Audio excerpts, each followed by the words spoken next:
In astronomy, we often use words that mask the true weight of scale. We call the nearest star to our Sun a neighbor. We designate it as our local neighborhood. That star is Proxima Centauri. It is a small red dwarf burning quietly in the southern sky. The distance to this neighbor is 4.24 light-years. When we say 4.24, the human brain interprets it as a small number. It feels manageable. It feels like a gap that human engineering can eventually bridge. But a light-year is not a measurement of time. It is a measurement of physical exhaustion.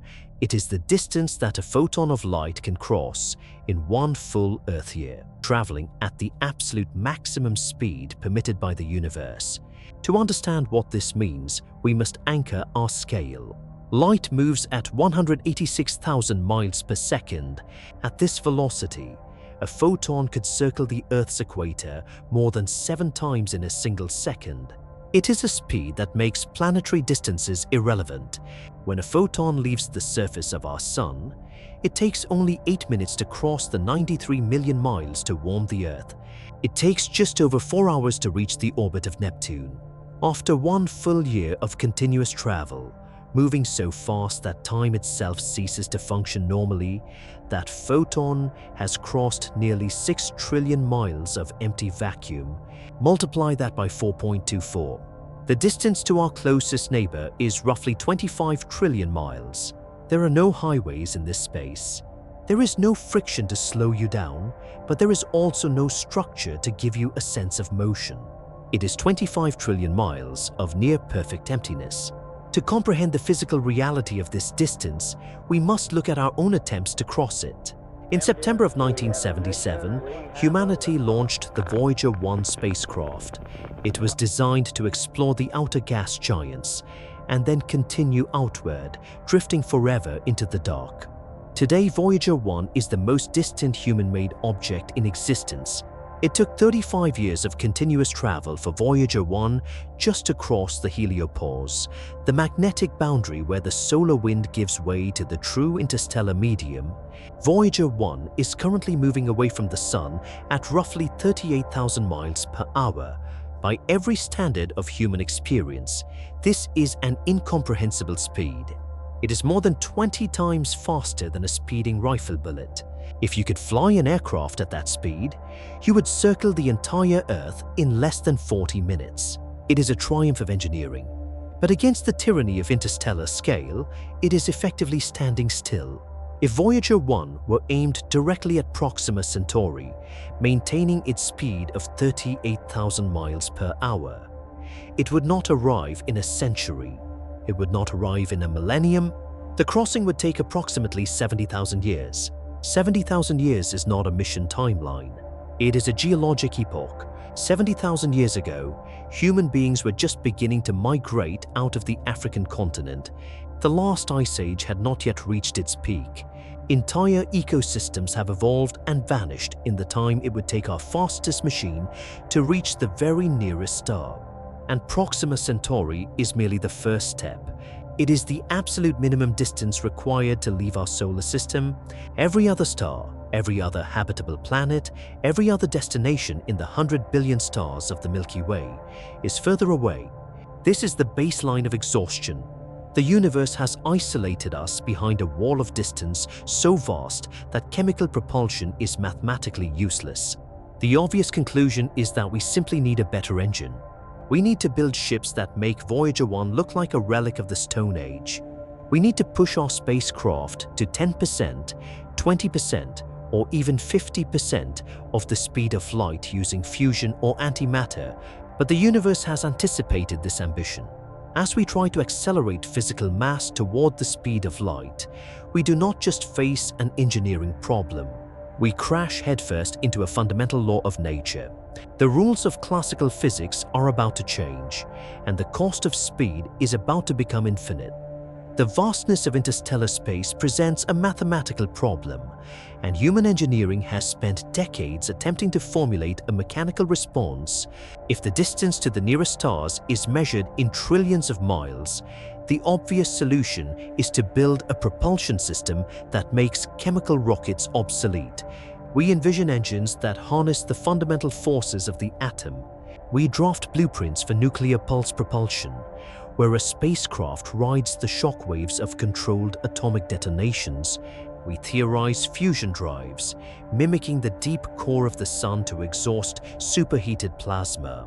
We dream of antimatter engines, where the perfect annihilation of matter and antimatter produces pure, unadulterated thrust. In principle, these technologies are not science fiction. They are grounded in real physics, and if we could engineer them, they would fundamentally alter the timeline of our isolation. With an advanced fusion drive, a spacecraft might reach 10% of the speed of light. At that velocity, the crossing to Proxima Centauri drops from 70,000 years down to just 42 years. If we push the technology to 20% of light speed, the journey takes 21 years. These numbers represent a profound transformation. They move interstellar travel out of the realm of geologic epochs and place it squarely within a single human lifetime. 42 years is a long mission, but it is a mission that a civilization can comprehend. It allows the engineers who built the ship to live long enough to see it arrive. But as we draft these solutions, we are operating under an ancient illusion. We are relying on an intuitive understanding of motion that was forged in the slow, low-energy environment of our everyday lives. For centuries, classical physics taught us a simple rule of acceleration. Isaac Newton's laws dictate that if you apply a continuous physical force to an object in a vacuum, that object will continuously accelerate. It implies a linear relationship. Add more energy, gain more speed. Under classical mechanics, if you possess an infinite fuel tank, you can eventually accelerate to any speed you desire. But the universe does not run on classical mechanics. The cosmos operates under a far more restrictive and strange set of rules. In the year 1905, Albert Einstein published the theory of special relativity, and in doing so, he permanently closed the door on the idea of limitless speed. Einstein revealed that space and time are not a static, unchanging stage. More importantly, he proved that mass and energy are not two separate physical properties.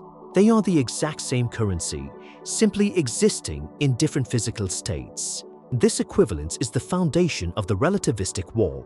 To understand how this wall stops a spacecraft, we must apply this principle directly to the act of acceleration. When a ship fires its engines, it expends energy to increase its velocity. In our slow terrestrial world, this transaction appears straightforward. But on a quantum level, the energy you pump into an object does not just vanish. It is absorbed by the object as kinetic energy, and because energy and mass are fundamentally the same thing, adding kinetic energy to a spacecraft is mathematically identical to adding physical mass to it. As a ship moves faster, it literally becomes heavier. Imagine pushing a smooth, heavy stone sphere across a frictionless floor. At a walking pace, your effort easily translates into forward motion. But as the sphere rolls faster, the fundamental rules of the interaction begin to change. The universe dictates that the kinetic energy of the rolling stone must manifest as mass. Every ounce of force you apply suddenly causes the sphere to grow denser. The faster it rolls, the heavier it becomes. Soon, you are exhausting all of your strength just to maintain its speed. Pushing it even a fraction of an inch faster requires an exponentially larger surge of power. This is what happens to a spacecraft attempting to cross the interstellar void. At 10% of the speed of light, the increase in mass is measurable but manageable. The fusion engines can handle the slight excess weight, but as the ship approaches 50% of light speed, the curve of resistance begins to steepen violently. At 99% of the speed of light, the effective mass of the spacecraft has grown by a massive factor of 7 compared to when it was sitting on the launch pad. Think about the catastrophic engineering consequences of this single physical fact. The engines are no longer just pushing the structural weight of the hull and the crew, they are pushing the crushing weight of the kinetic energy they have already expended. To maintain acceleration, the engines must fire harder, but firing harder requires more fuel. Here, the inescapable logic of the rocket equation merges with the cruelty of relativity. Fuel itself has mass. If you carry more fuel to push the heavier ship, the ship starts out even heavier, requiring even more fuel just to leave orbit. And as the ship approaches light speed, that massive reserve of fuel also undergoes relativistic mass increase. It is a compounding, inescapable failure of physics. If a civilization refuses to yield and builds an antimatter engine capable of pushing the ship to 99.9% of the speed of light, the mass of the vessel increases by a factor of 22. The amount of energy required to achieve this final fraction of a percent is astronomically higher than the energy required to reach 99%. The curve is no longer a gentle slope, it has become a vertical wall. What happens if we demand the ultimate victory? What happens if we try to reach exactly 100% of the speed of light? The mathematics provide a cold, absolute answer. As an object with mass reaches the exact speed of light, its effective mass becomes infinite. To accelerate an infinite mass, you are required to possess an infinite amount of energy. The universe does not possess infinite energy. Therefore, the speed of light is not simply a regulatory speed limit. It is an absolute unbreakable boundary of causality. No amount of engineering cleverness, no discovery of new fuel sources, and no application of brute force can ever push a physical object through space faster than a photon. Conventional propulsion, no matter how advanced it becomes over the next 10,000 years, is a dead end for interstellar travel. We are trapped in a cage forged by our own physical mass. The distance to the stars is immense, and the universe has mathematically forbidden us from moving fast enough to bridge it. If we cannot break the speed limit by moving through space, we are left with only one alternative. We are forced to ask a completely different question. If the ship cannot be pushed through the fabric of the universe, is it possible to command the fabric of the universe to carry the ship? The relativistic wall dictates that no physical object can be pushed through the universe faster than a photon. To cross the 25 trillion miles to our nearest neighbor, we must abandon the act of pushing entirely. We must stop treating space as an empty, static room and begin treating it as a physical medium. In the early 20th century, Albert Einstein finalized the theory of general relativity. He proved that space and time are fused together into a single, flexible fabric. Gravity is not an invisible tether pulling planets together. It is the physical bending of this fabric by mass. A star is incredibly heavy, so it creates a deep valley in space-time, and the planets simply roll along the curved walls of that valley. For nearly 80 years, physicists used general relativity to understand how planets orbit, how black holes collapse, and how the universe expands. Space could bend, but human beings were still just objects moving across it. But in 1994, a physicist named Miguel Alcubierre was working at the University of Wales, and he asked a question that nobody had formally put to Einstein's equations before. Einstein's relativity strictly forbids objects from moving through space faster than light, but general relativity allows space-time itself to bend, stretch, and move. What if, instead of pushing the ship through the universe, you arranged for the universe to carry the ship? Alcubierre worked through the profound mathematics of this concept. The equations permitted it. He published his result in the journal Classical and Quantum Gravity in 1994, in a paper titled "The Warp Drive: Hyperfast Travel Within General Relativity." He proposed a theoretical mechanism that did not violate a single law of physics.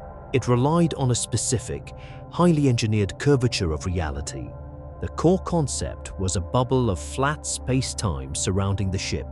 To understand this geometry, we must visualize the ship not as a vessel firing a rocket engine, but as an isolated island resting on a moving walkway. The warp drive manipulates the fabric of the cosmos around this island. Ahead of the bubble, the drive severely compresses space-time towards the destination. The physical distance between the ship and the target star is actively crushed into a smaller volume. Behind the bubble, space-time is violently expanded, stretching away from the point of origin. Because space is contracting in front and expanding in the rear, the bubble is propelled forward. But inside the bubble, the local space-time remains perfectly flat and undisturbed. The ship sits entirely still inside. It is not accelerating. The crew feels no gravitational forces pressing them into their seats. Because they are not moving relative to their local pocket of space, they experience no time dilation. They are resting in a quiet, perfectly normal room, while the walls of reality are dragged past them at unimaginable speeds. The bubble moves through space-time, and the ship simply rides it. And because space-time itself is doing the moving, not a physical object traveling through space-time, the universal light speed limit simply does not apply in the same way.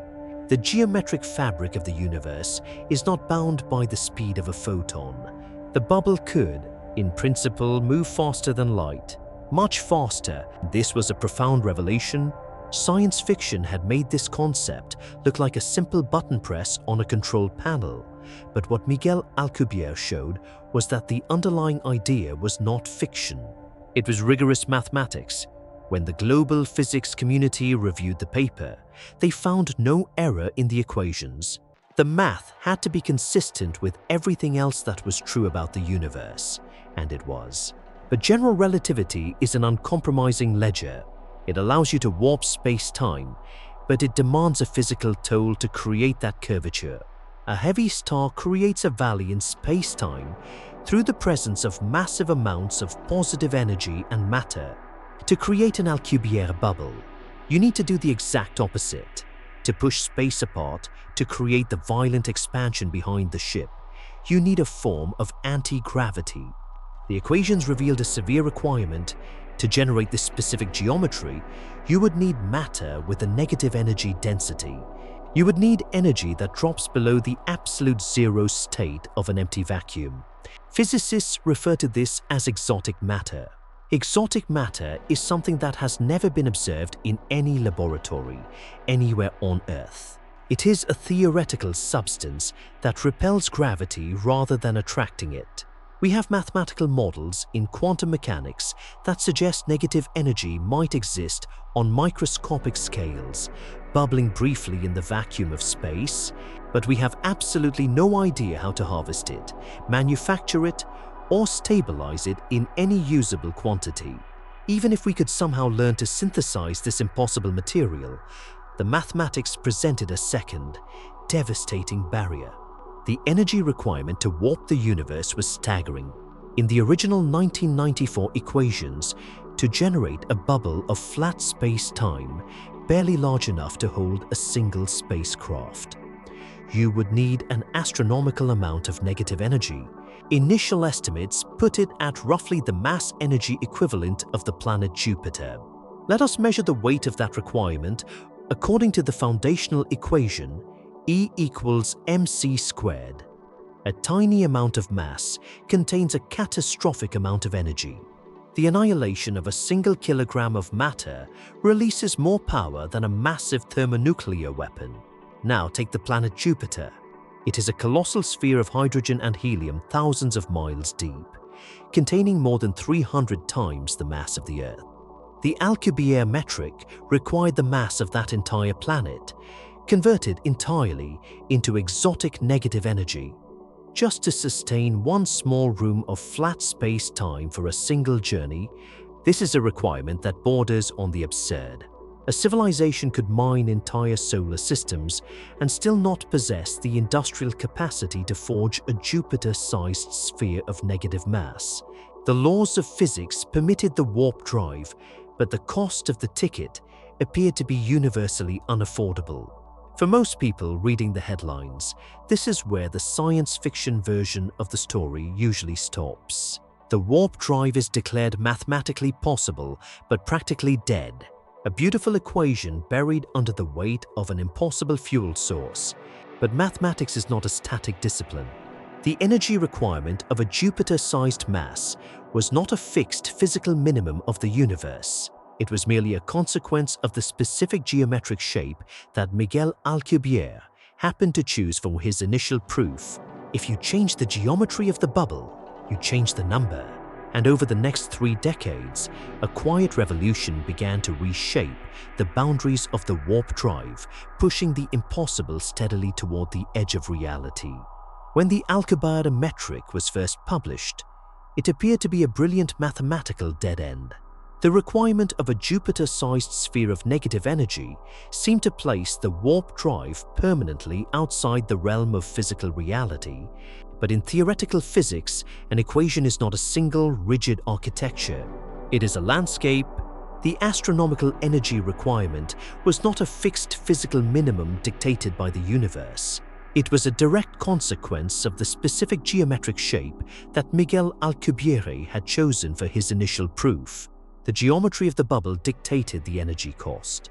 If you change the geometry, the number changes with it. In 1999, physicists studying the metric realized a profound loophole in general relativity. The geometry inside a warp bubble does not have to match the geometry outside. By mathematically altering the bubble, they proposed making the outer surface microscopic while keeping the interior volume spacious enough for a crew. That single geometric manipulation caused the exotic matter requirement to plummet. It dropped from the mass of the planet Jupiter down to roughly the mass of a small bacterium. It still required negative energy, which remained impossible to manufacture, but the trajectory of the science was unmistakable. The energy budget was shrinking.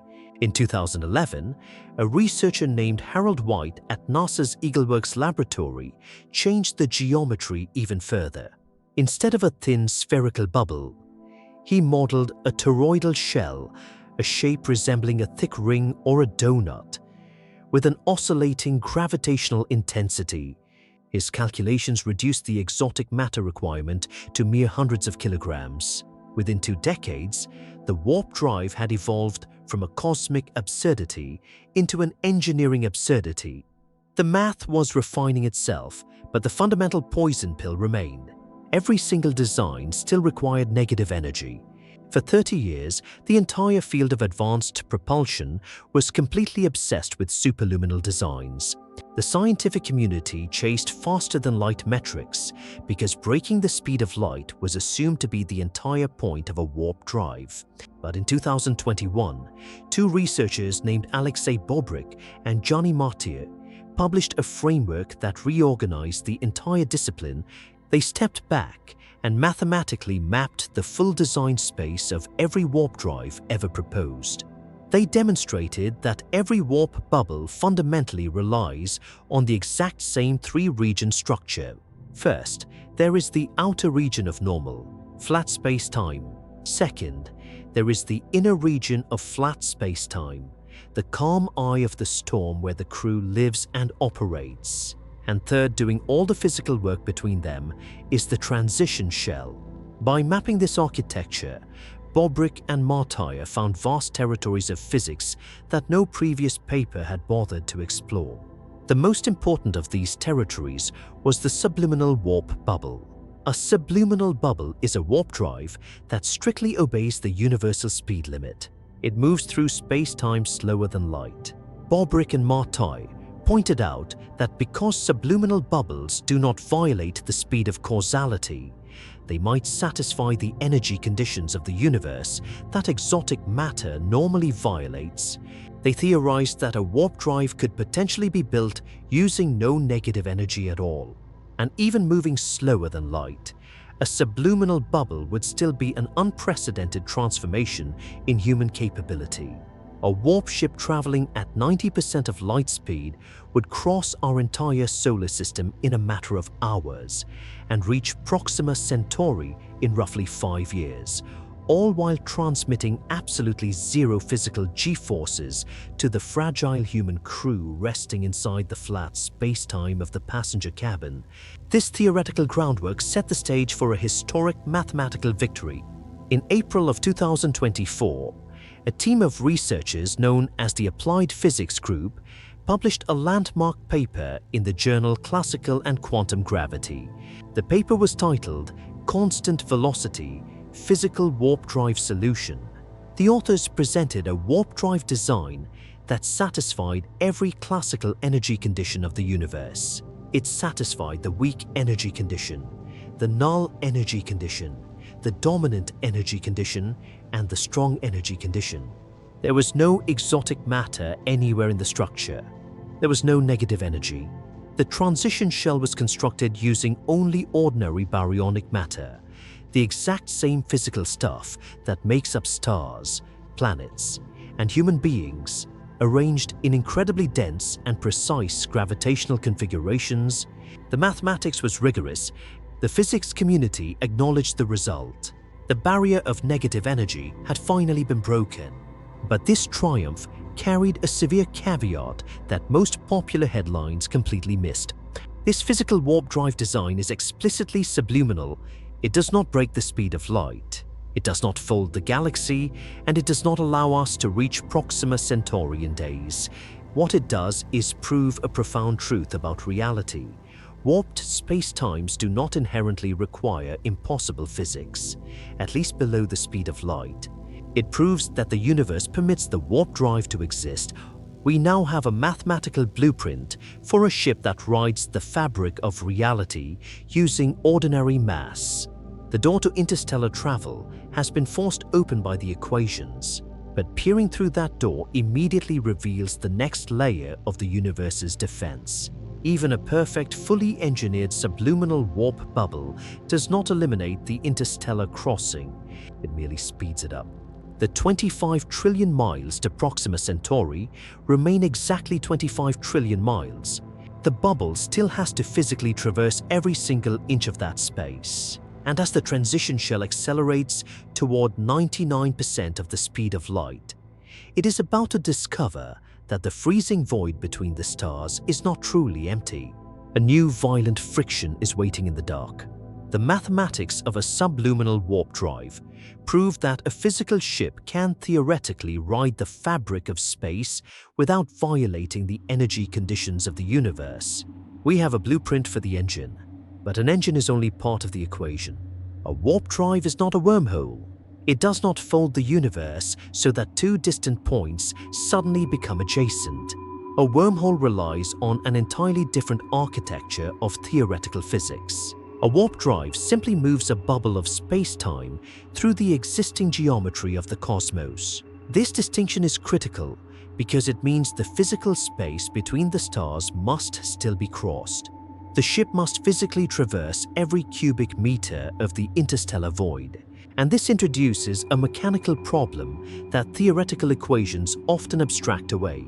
We are conditioned to think of deep space as a perfect vacuum. We imagine it as a flawless, empty theater where the stars are hung. But the space between the stars is not empty. It is a physical environment, and it contains an architecture of its own. Astronomers call it the interstellar medium. Between our Sun and Proxima Centauri, the void is filled with drifting gas, primarily composed of neutral and ionized hydrogen. It is threaded with vast magnetic fields generated by the collective motion of charged particles over billions of years.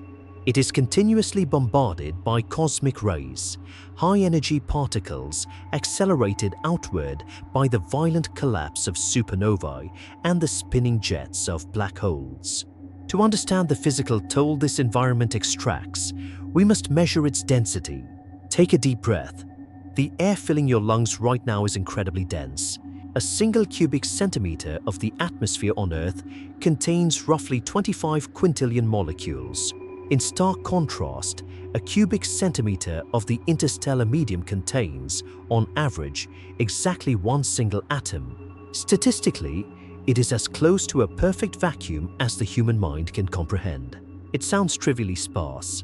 It sounds like a medium that would offer absolutely zero physical resistance to a moving object. But scale changes the fundamental nature of physics. You are not moving through a few miles of this medium. You are driving a geometric anomaly through 25 trillion miles of it, and you are doing so at a significant fraction of the speed of light.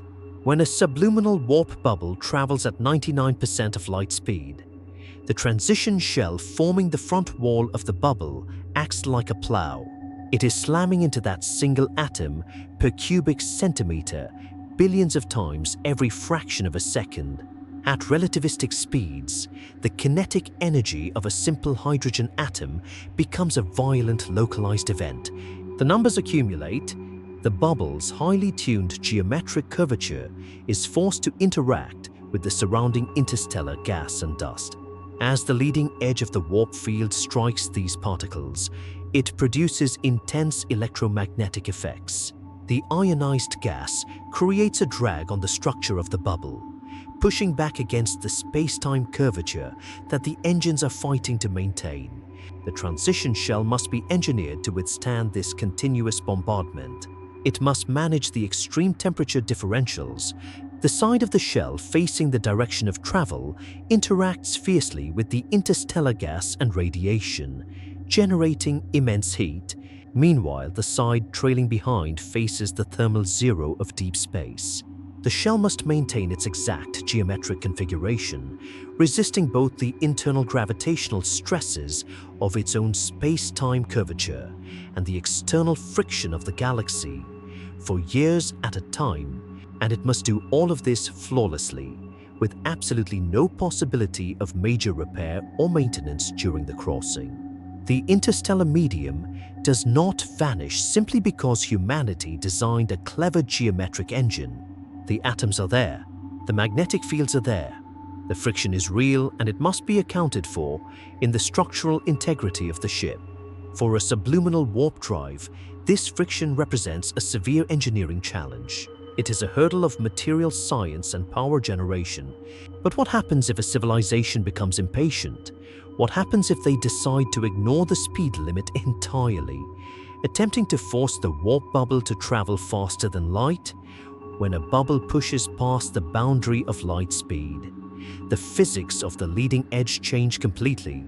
The mechanical friction of interstellar dust ceases to be a mere engineering problem. It triggers a failure of causality itself, transforming the front of the ship into a catastrophic trap.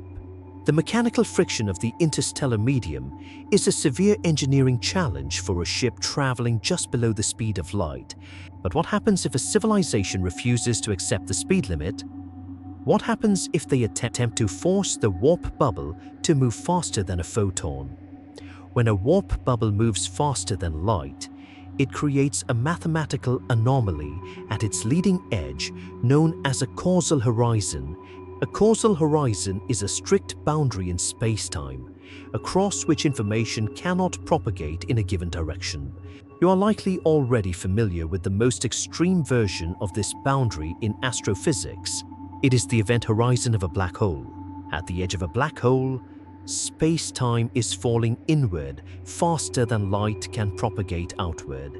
Anything crossing that boundary cannot escape, not because some massive physical force is pulling it back, but because every possible future path through the local geometry points inward. There is literally no direction to move that leads back out. A superluminal warp bubble generates an analogous structure at its front wall. Because the leading edge of the bubble is moving forward faster than light, it outpaces reality itself. If the crew attempts to send an electronic command from the center of the ship toward the front of the bubble, that signal cannot catch the leading edge. The wall of the bubble is receding faster than the transmission can travel. This is not a minor engineering inconvenience. It is a structural feature of superluminal geometry. It creates a profound mechanical trap. You cannot steer from the inside. You cannot adjust the bubble's path once it has exceeded light speed. You cannot execute a course correction. You cannot even turn the engines off from within. Whatever trajectory the bubble is on, when it crosses the superluminal threshold, it stays on. There is absolutely no physical mechanism available to the crew to override it. Mission planners refer to this as the horizon problem. Once launched, a faster-than-light warp ship operates entirely autonomously, locked inside a blind pocket of reality. But the isolation of the horizon creates a secondary, far more destructive consequence. As the bubble plows blindly through the interstellar medium, the scattered atoms and cosmic rays we discussed earlier cannot escape forward. The ship is outrunning them. Consequently, these particles pile up against the front of the transition shell. They accumulate directly at the leading edge, trapped against the causal horizon, gathering immense amounts of energy as the bubble continues to accelerate. This buildup grows steadily throughout the entire crossing. In the year 2009, a team of theoretical physicists named Stefano Finazzi, Stefano Liberati, and Carlos Barcelo formalized the mathematical consequence of this accumulation. They demonstrated exactly what happens when the ship finally arrives at its destination and decelerates back to a subluminal speed. The moment the warp bubble slows down, the causal horizon drops. The trapped accumulation of interstellar matter is instantly released in the forward direction. It is discharged as an incredibly intense, focused burst of high-energy radiation. The geometry of the drive effectively turns the spacecraft into a cosmic weapon. Depending on the specific design of the bubble and the total distance crossed, this burst of radiation could be energetic enough to completely sterilize the destination. You arrive at a new star system and you immediately irradiate it. Any planets in your path, any potential biology, would be subjected to a catastrophic pulse of energy.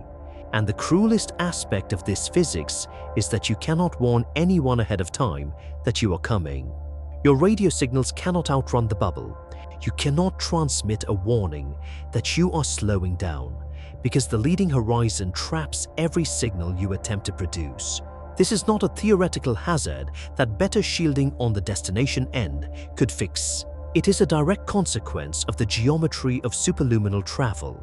It is baked into the fundamental structure of the space-time metric. There is only one clear way to completely avoid the horizon problem and the radiation burst. You must stay subluminal. A warp bubble moving slower than light does not generate a causal horizon at its leading edge. The interior of the ship remains causally connected to the front wall. The crew can steer, they can adjust the trajectory, they can decelerate safely without releasing a wave of destruction. This is the primary practical advantage of the physical. Positive energy warp drives developed by the modern scientific community. They are fully controllable, but accepting the subluminal path means accepting the universe's ultimate condition. It means there is no faster than light travel. Every crossing must be made in real time. It means a journey to an interesting star system 40 light-years away will take 40 Earth years to complete. And as we prepare to accept that timeline, we must confront a completely different Toli. Because even if the ship survives the physical friction of the void, and even if the equations hold true, the crew is about to face an isolation that mathematics cannot fix. If a civilization successfully engineers a subluminal warp drive, and if the transition shell survives the mechanical friction of the interstellar medium, we must look at what remains. We must look at the interior of the bubble. Inside the warp bubble, the local space-time is perfectly flat. Normal physics applies. Clocks tick at their standard rate. Food spoils at the normal rate. And human beings age exactly as they would on Earth. From the immediate perspective of the crew, they are simply living in a small set of interconnected rooms. But just beyond the walls of the hull, the exterior is undergoing dramatic geometric changes. Space is being aggressively compressed ahead and expanded behind.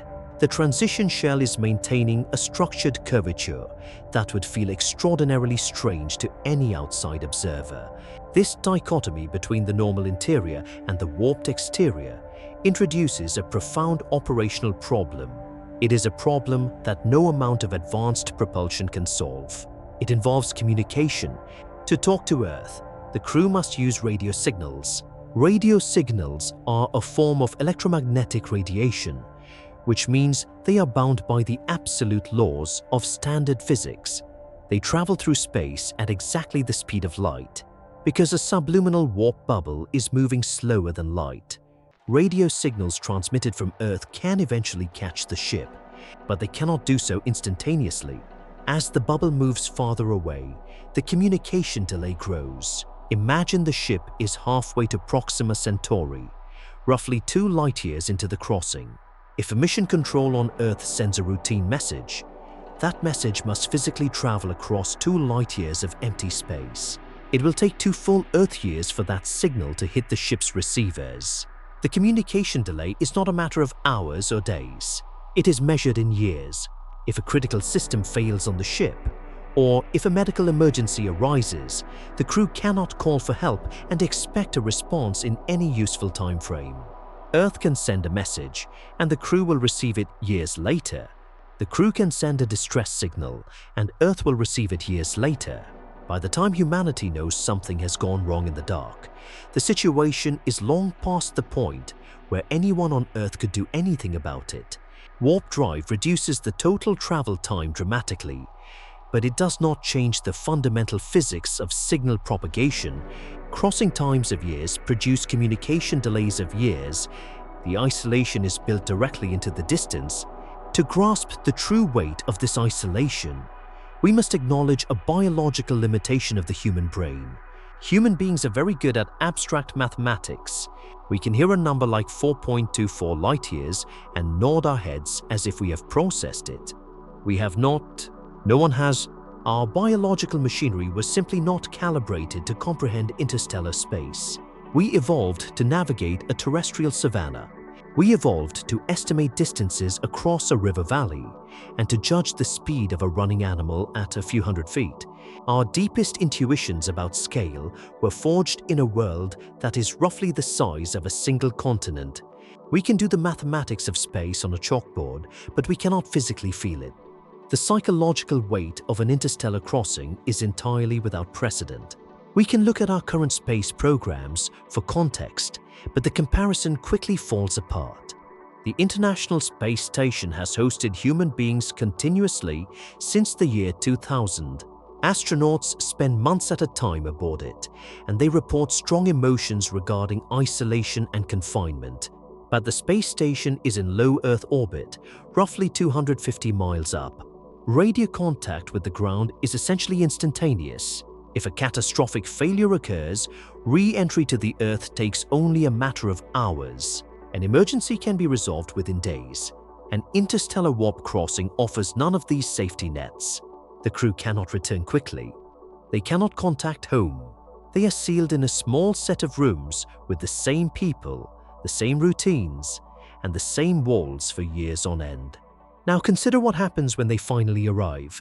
Suppose the subliminal warp bubble decelerates successfully. The crew finds themselves in the Proxima Centauri system.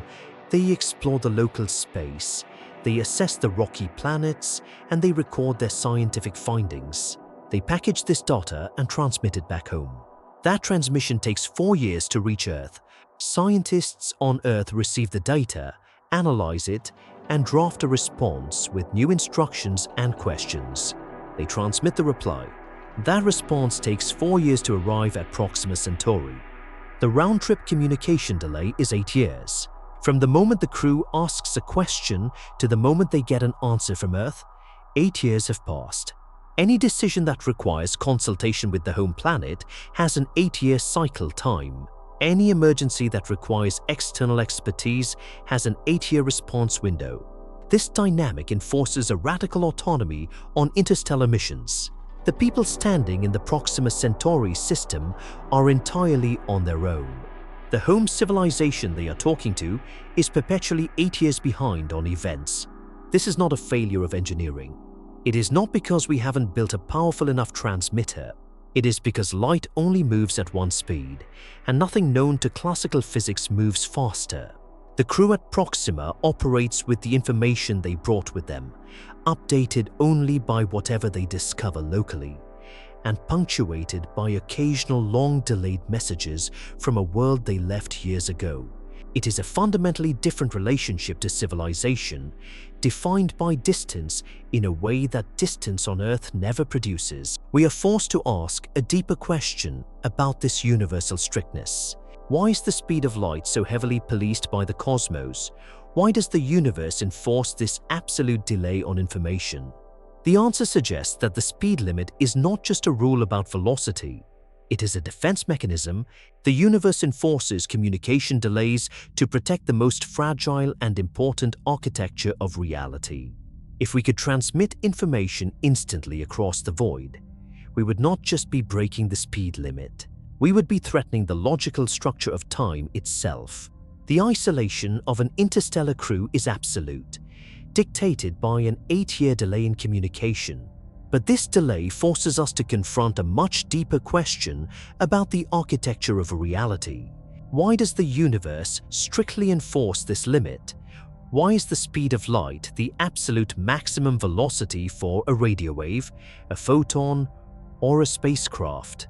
The answer lies in a truth that is often obscured by our everyday experience. The speed of light is not simply a measurement of how fast illumination travels through the dark. It is the speed of causality. Causality is the logical foundation of the universe. It is the unbreakable rule that a cause must always precede an effect. If you drop a glass, it shatters on the floor. The act of dropping is the cause, the shattering is the effect. There is no perspective in the cosmos, no frame of reference where the glass shatters before it is dropped. This sequence of events is the glue that holds physical reality together, and it is entirely governed by the speed of light. To understand why, we must return to Albert Einstein and the theory of special relativity. Einstein proved that space and time are not separate, rigid dimensions. They are woven together into a single fabric called space-time. Because they are connected, your movement through space directly affects your movement through time. If you are standing still on Earth, you are moving forward through time at a standard rate. But if you accelerate a ship to a massive fraction of the speed of light, your progression through time begins to slow down relative to the people you left behind. Time is flexible. It bends to accommodate velocity.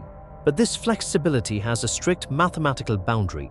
The mathematics of relativity demonstrate that if a physical object or a piece of information were to somehow exceed the speed of light, the relationship between space and time would violently invert.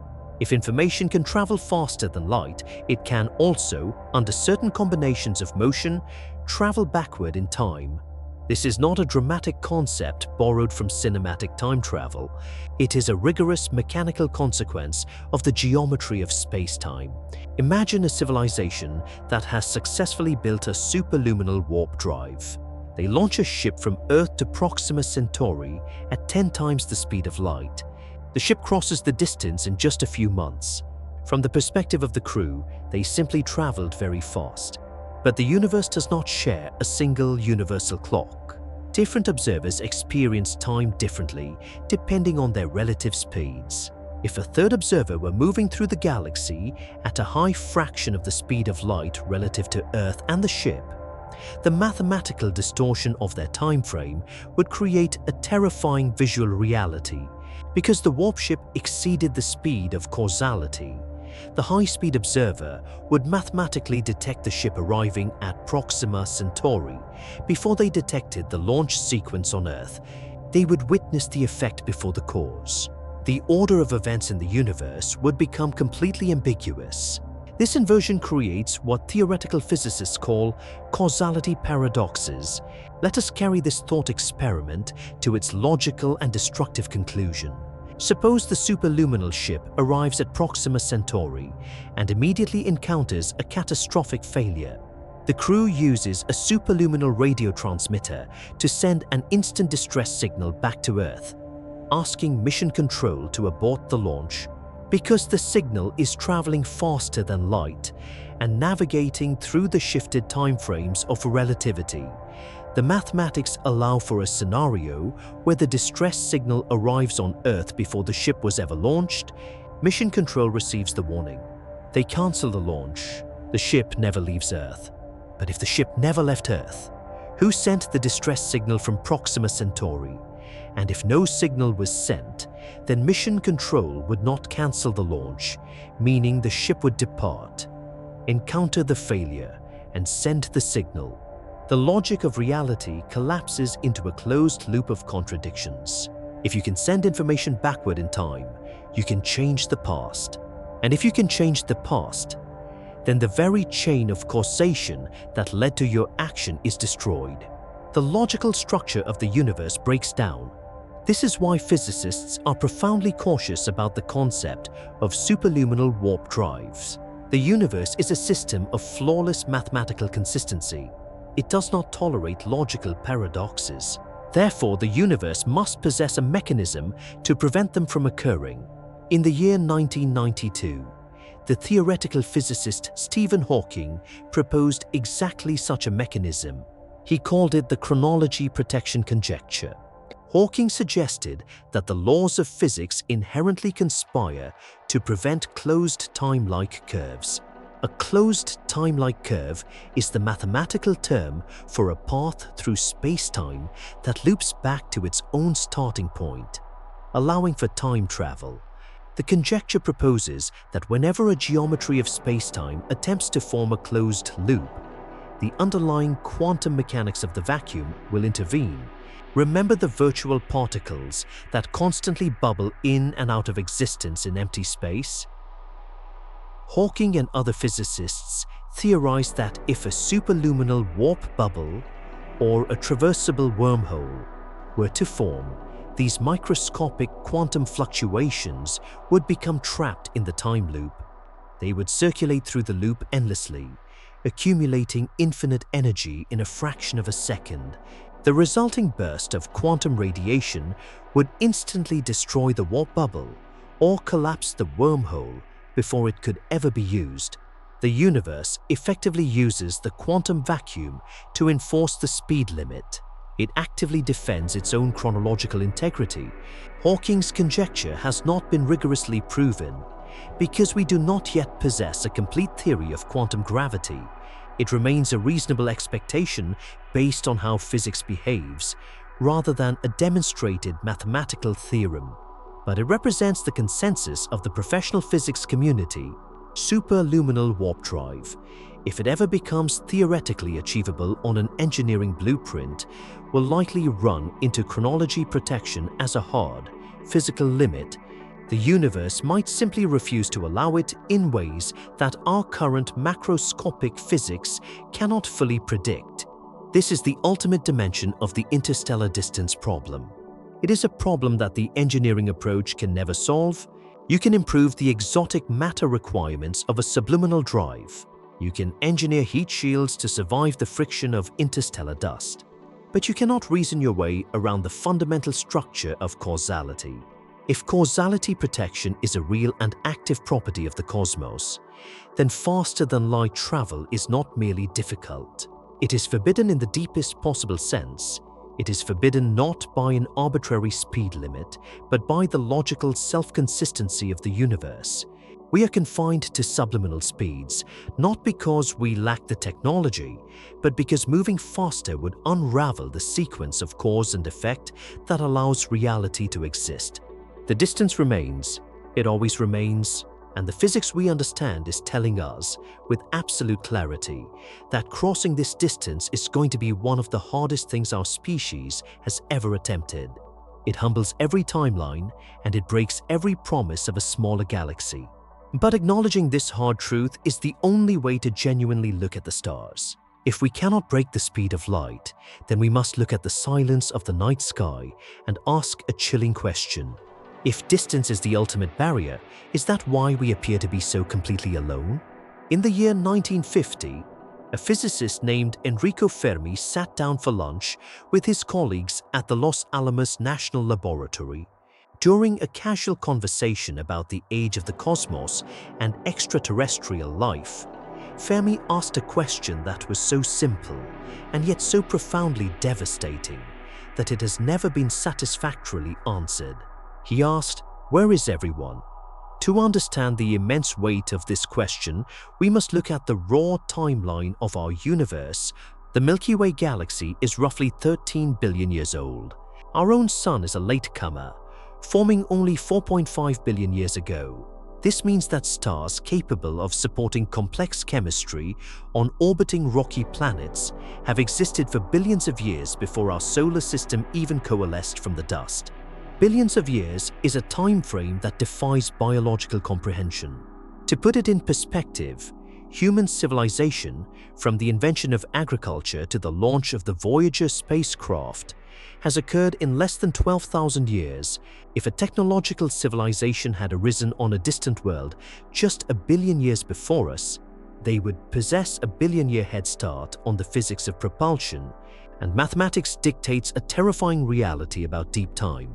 Even if that ancient civilization never discovered the warp drive, even if they were strictly limited to conventional rockets moving at just 1% of the speed of light, they could have established a physical presence in every corner of the galaxy by now.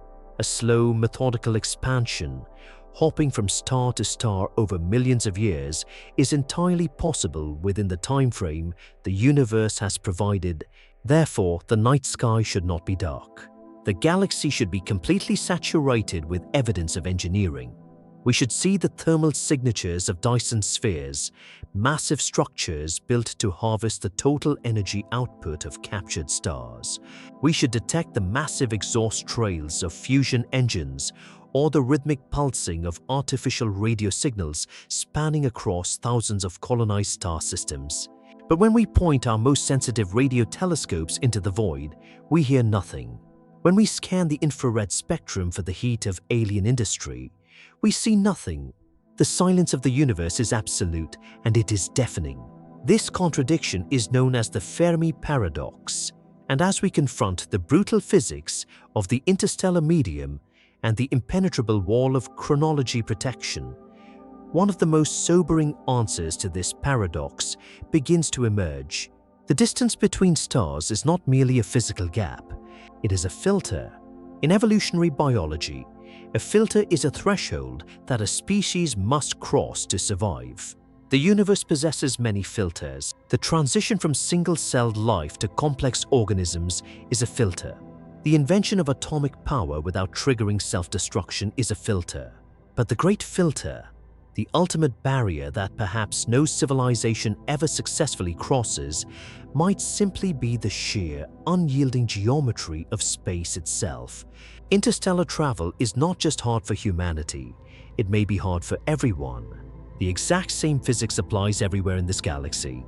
The universe is mathematically isotropic, meaning its fundamental rules do not change based on your location. The exact same light speed limit governs a civilization in the Andromeda galaxy. The exact same mathematics of the rocket equation punishes a civilization attempting to leave a heavy planet in the Orion Cygnus arm. The exact same astronomical energy requirements for a subliminal warp drive apply to any intelligence that has ever or will ever develop. Any civilization on any planet orbiting any star faces identical fundamental constraints. The distance between the suns is not a human problem. It is a universal condition. It is a property of the cosmos that applies equally to every conscious entity that looks up at the dark. If the mathematical barriers of exotic matter are truly insurmountable, and if the causal horizon absolutely forbids faster-than-light travel, then the universe has effectively quarantined intelligent life. It dictates that civilizations must develop, flourish, and ultimately end in complete isolation. They listen to the silence, they transmit their hopes and their histories into the dark. They reach toward the stars, and they never cross. This does not mean that the Alcubierre metric is false, or that the subliminal warp drive is mathematically impossible. The positive energy equations published by physicists in recent years are valid and standing. The subliminal path exists in the equations, but the Fermi paradox suggests a chilling corollary. If anyone had cracked the distance problem across the billions of years this galaxy has existed, we would know. The sky would look fundamentally different than it does. It does not. If warp drive is real mathematics, why has it not shown up as evidence of other civilizations? Perhaps the energy required to bend space is so colossal that it bankrupts the resources of even the most advanced societies. Perhaps additional physical constraints, laws of nature we have not yet discovered, step in to prevent the manipulation of space-time before a bubble can fully form. Or perhaps the civilizations that survive long enough to understand the physics simply run the numbers and they conclude that the effort is not worth the cost. All of these theories are consistent with what we observe, but the simplest explanation is often the most accurate. The simplest explanation is that the distance between stars defeats every civilization eventually. It is not an obstacle waiting for a clever engineering solution. It is the boundary condition of the universe we live in. It is an architectural feature of reality that simply does not negotiate with the intelligence that developed within it. The distance enforces a kind of cosmic individuality. Each solar system is its own isolated experiment. Each planet is its own petri dish. Whatever life arose on a distant world developed in complete independence from whatever life arose here. The universe is not a place where everything is mutually influencing. It is a place where islands of order sit separated by enormous voids. The sheer emptiness of the dark is the protective buffer that makes life possible. But the price of that protection is permanent confinement. If we cannot cross the great oceans of space to reach the other empires of the galaxy, what is left for us? Does the death of the superluminal dream mean the end of human exploration? The answer is no. Because while the warp drive may fail to give us the galaxy, it is poised to give us something else entirely. It is about to hand us the keys to our own magnificent, unexplored backyard.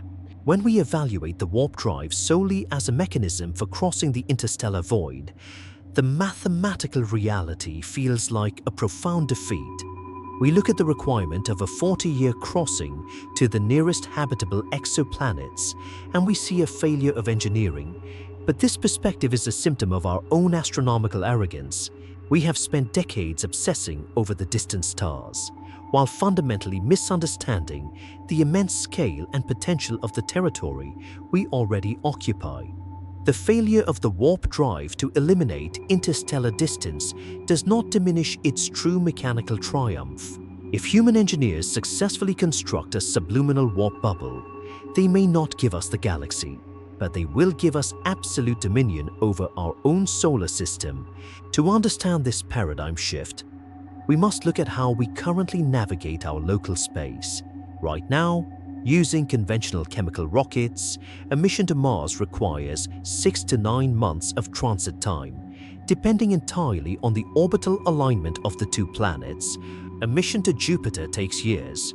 To reach the outer ice giants, Uranus and Neptune, requires decades of patient coasting through the dark. Because of these punishing transit times, our exploration of the outer solar system has been strictly limited to robotic probes. We send small, fragile machines to do the work of scientists. A subliminal warp bubble transforms this reality entirely. If a ship can ride a wave of flat space-time at a significant fraction of light speed, the scale of our solar system completely collapses.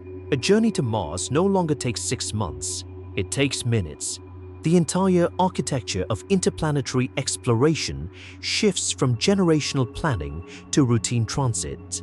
The most scientifically extraordinary environments in our local neighborhood suddenly become accessible on mission time scales that make human exploration genuinely practical. Consider the moons of the gas giants. Jupiter's moon. Europa harbors a massive, liquid water ocean beneath a shell of cracked ice, a prime environment for microbial life. Saturn's moon. Enceladus erupts geysers of water vapor from a warm interior. Titan possesses a thick atmosphere and vast surface lakes of liquid methane, offering a laboratory of organic chemistry unlike anything else in the solar neighborhood.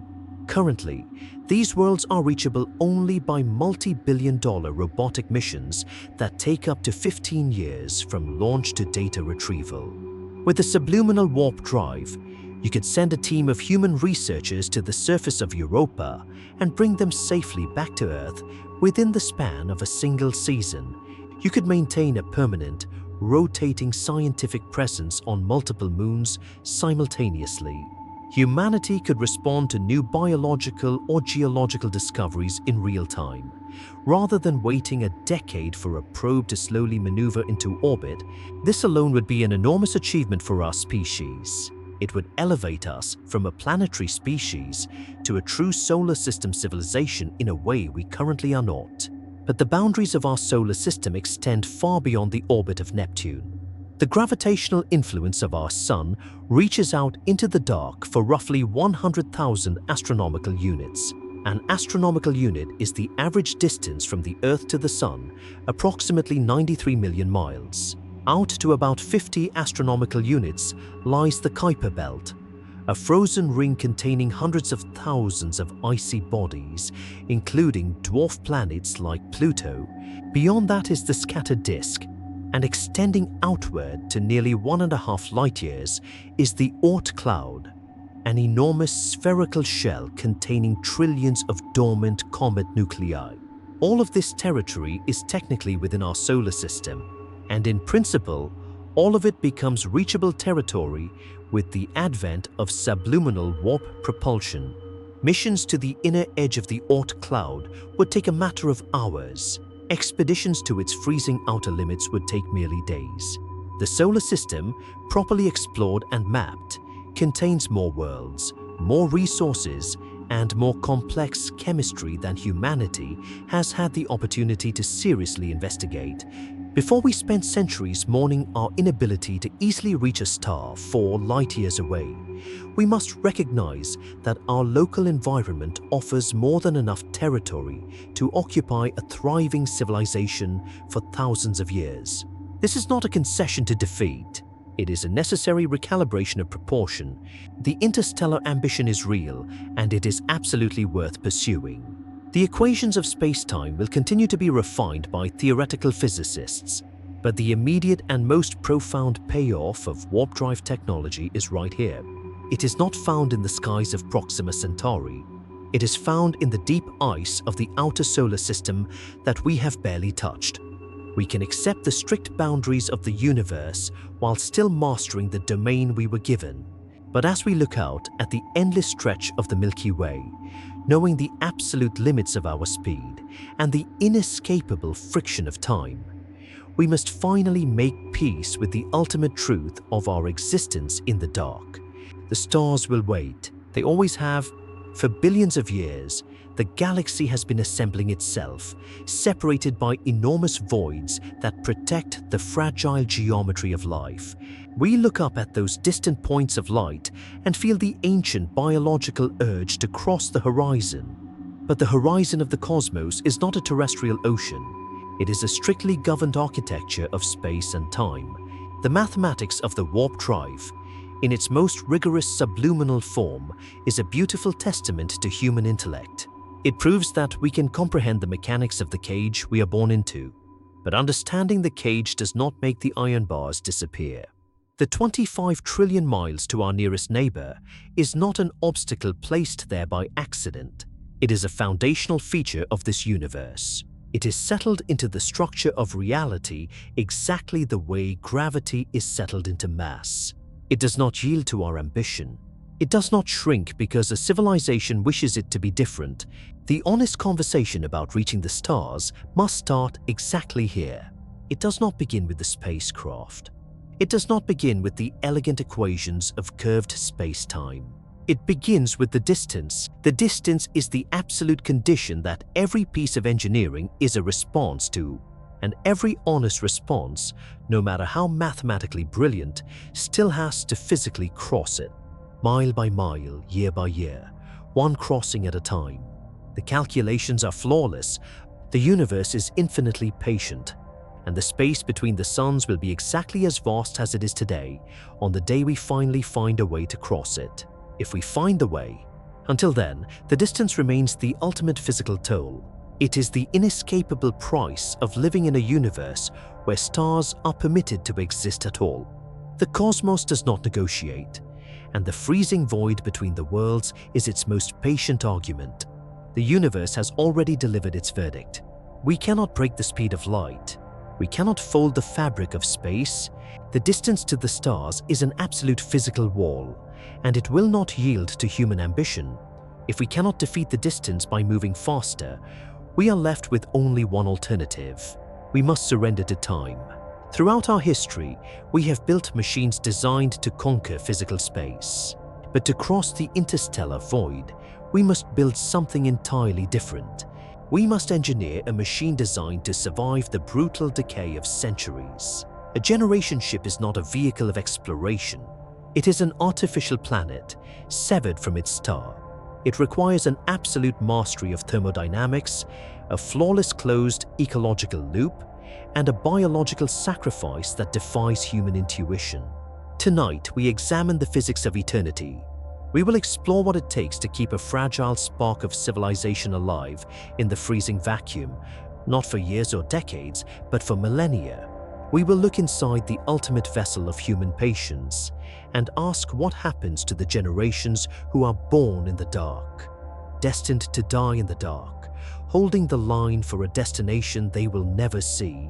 The failure of the warp drive forces humanity to accept the brutal physics of slowness. If we cannot cheat the universe with exotic space-time geometry, we must rely on the conventional expulsion of mass and energy. We must engineer colossal engines that burn nuclear fusion fuel, slowly accelerating immense structures through the dark using raw mechanical momentum, but accelerating a massive payload. A vessel large enough to sustain a viable human population requires an astronomical volume of propellant. Because of the unyielding mathematics of the rocket equation, every ounce of cargo requires an exponentially larger mass of fuel to push it. Even our most optimistic engineering models limit a fully loaded, heavily armored generation ship to a tiny fraction of the speed of light, perhaps 1 to 5%. At 5% of the speed of light, the physical crossing to our closest stellar neighbor, Proxima Centauri, requires approximately 4,000 Earth years. To comprehend the sheer weight of 4,000 years, we must measure it against the scale of our own history. 4 millennia ago on Earth, the Great Pyramid of Giza had just been completed. The Bronze Age was at its peak. The Roman Empire did not yet exist. A mission timeline of 4,000 years means that the crew who initiates the launch sequence will never see the destination. The crew who maintains the engines at the halfway point will never see the destination, and the crew who eventually arrives will have no living memory of the departure. This singular physical constraint completely destroys our traditional concept of a spacecraft. The vessel is no longer a vehicle of transportation, it is a multi-generational habitat. It is a migrating civilization, suspended indefinitely in the void. But preserving a human population across geologic epochs requires much more than thick metal walls and fusion reactors. When a civilization permanently severs itself from the biosphere of a star system, it loses the invisible biological safety nets that keep life functioning. To survive the deep crossing, the ship can no longer operate as a simple machine. It must undergo a fundamental structural transition and become something far more complex and far more fragile. To understand the sheer engineering terror of a generation ship, we must first examine the vessel we are currently riding. Every human being is already a passenger on a massive generation ship called Earth. We are hurtling through the local bubble of the Milky Way galaxy, but our planet possesses an extraordinary mechanical advantage. It is tethered to a star. Our sun provides a continuous, staggering influx of free radiant energy.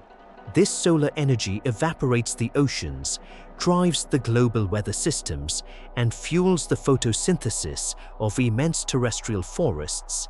From a physics perspective, Earth is an open thermodynamic system. The sheer volume of our atmosphere and our deep oceans acts as an immense chemical buffer, effortlessly absorbing and recycling our biological waste. When a generation ship ignites its fusion engines and leaves the solar system, it severs this tether permanently. It leaves the light behind, and it becomes a detached planet. This separation forces a complete paradigm shift in how we understand survival. The engineers are no longer designing a vehicle for travel. They are attempting to perfectly simulate the planetary mechanics of an entire world inside a sealed, metallic shell. On a standard spacecraft, Like those we send to the moon or low Earth orbit, human survival relies entirely on a finite supply chain. Mission planners pack pressurized oxygen tanks, sealed food, and chemical scrubbers. When the supplies inevitably run low, the crew simply returns home, or a resupply vessel is launched to meet them. A generation ship has no supply chain. For a crossing of 4,000 years, not a single ounce of physical matter will be added to the ship from the outside universe. This absolute isolation forces a transition from mechanical transportation to profound ecological survival. Inside the hull, every biological process must be meticulously accounted for. The oxygen the crew breathes must be continuously scrubbed of carbon dioxide, processed through vast hydroponic bays for artificial photosynthesis, and pumped back into the living quarters. The water they drink must be perpetually reclaimed from the humidity of their own breath, the sweat on their skin, and the waste they produce. It must be a perfectly closed ecological loop, and biology, when confined to a closed mechanical loop, is terrifyingly fragile. On Earth, if a regional forest dies, the global ecosystem adjusts. The biosphere is large enough to absorb the trauma. Inside the generation ship, there is absolutely zero margin for error. If the artificial agricultural biome suffers a microscopic blight, or if the atmospheric scrubbers degrade by even a fraction of 1%, the delicate balance tilts. The oxygen levels slowly drop, the carbon dioxide accumulates, and the entire population asphyxiates long before they ever reach the target star. The ship must become a flawless ecosystem, but to keep that ecosystem alive in the freezing void of deep space, the ship requires an immense, continuous source of internal power. The fusion reactors must burn relentlessly to replicate the life-giving warmth of a missing sun. And as they do, they awaken a relentless law of physics. It is a thermodynamic consequence that does not care about the ingenuity of the ecological loop, and it threatens to quietly boil the artificial world from the inside out. The universe enforces a fundamental law of decay. It is the second law of thermodynamics. In its simplest form, the law dictates that within any isolated system, entropy, the measure of disorder and chaos, must constantly increase. Mountains erode, machines break down, complex biological structures inevitably unravel. On Earth, the radiant energy of the sun continuously fights back this decay.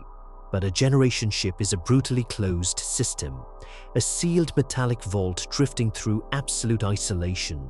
In the deep void, you cannot extract fresh resources. You cannot throw anything away because there is no external environment to absorb your waste. Every single atom inside the hull must be perfectly accounted for and reused endlessly. Every molecule of carbon exhaled by the crew must be captured by the artificial agricultural bays. Every drop of moisture, from the sweat on a forehead to the condensation on a cold pipe, must be meticulously collected, purified, and integrated back into the drinking supply. But the second law of thermodynamics is unforgiving. It dictates that no recycling process is ever 100% efficient. Every time the life support systems convert wastewater back into clean water, or process carbon dioxide into breathable oxygen, a microscopic fraction of utility is lost to chemical degradation. This is the entropy trap. If the artificial ecosystem of the generation ship operates at 99.9% efficiency, human intuition calls that a triumph of engineering. But on a mission timeline of 4,000 years, a 0.1% loss per cycle is a mechanical death sentence. It means that century after century, the ship slowly bleeds its usable mass. The soil in the hydroponic gardens steadily loses its essential micronutrients. The atmospheric volume inevitably drops. If the biological loop is imperfect by even a microscopic margin, the descendants of the original crew will suffocate in the dark, long before the destination star is even visible. To combat this slow decay, the engineers must deploy raw power.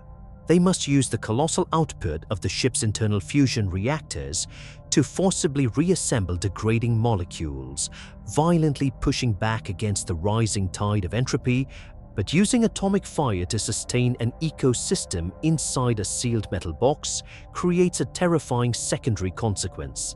It is a problem that entirely contradicts how we intuitively imagine deep space. In the absolute freezing vacuum of the interstellar crossing, the greatest immediate threat to the human crew is not the cold. It is the heat. We imagine the interstellar void as an environment of absolute cold. This is mathematically true. The ambient temperature of deep space hovers just a few degrees above absolute zero. Human intuition suggests that a generation ship would require massive heaters just to prevent the crew from freezing to death. But this intuition ignores a fundamental property of a vacuum. A vacuum is completely empty. There is no air, no water, and no physical matter to touch the hull of the ship. Because there is no external matter, there is no medium to absorb and conduct heat away. In thermodynamics, a vacuum is not a freezer. It is a perfect insulator. It functions exactly like a giant commercial thermos flask. Inside the generation ship, you have a miniature star burning inside the fusion reactors. You have the immense electrical draw of the agricultural grow lights, the life support pumps, and the atmospheric scrubbers. You also have the biological reality of the crew. A single resting human body generates roughly 100 watts of thermal energy. Multiply that by a population of thousands confined within a sealed metal volume. Every single megawatt of energy produced by the ship's engines eventually degrades into waste heat. And because the ship is surrounded by a perfect vacuum insulator, that heat has absolutely nowhere to go. If a generation ship were built as a smooth, aerodynamic cylinder, the internal temperature would relentlessly rise. Within a matter of weeks, the agricultural bays would wither. The water reservoirs would boil. The atmosphere would become a lethal sauna, and the crew would literally cook alive in their own trapped thermodynamics. To survive the crossing, the ship must be designed to bleed. It cannot rely on conduction. It must rely entirely on thermal radiation. To achieve this, engineers must equip the vessel with massive radiator fins. These are colossal, fragile structures extending outward from the main hull for miles into the dark. Inside the ship, superheated coolant is pumped away from the reactors and the living quarters, flowing out into the vast surface area of these exterior fins. There, the excess energy is slowly and inefficiently bled into the void as invisible infrared radiation.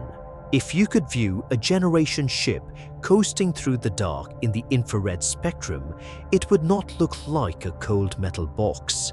It would look like a brilliant glowing ember. The radiator fins solve the paradox of internal heat. They keep the closed system from consuming itself.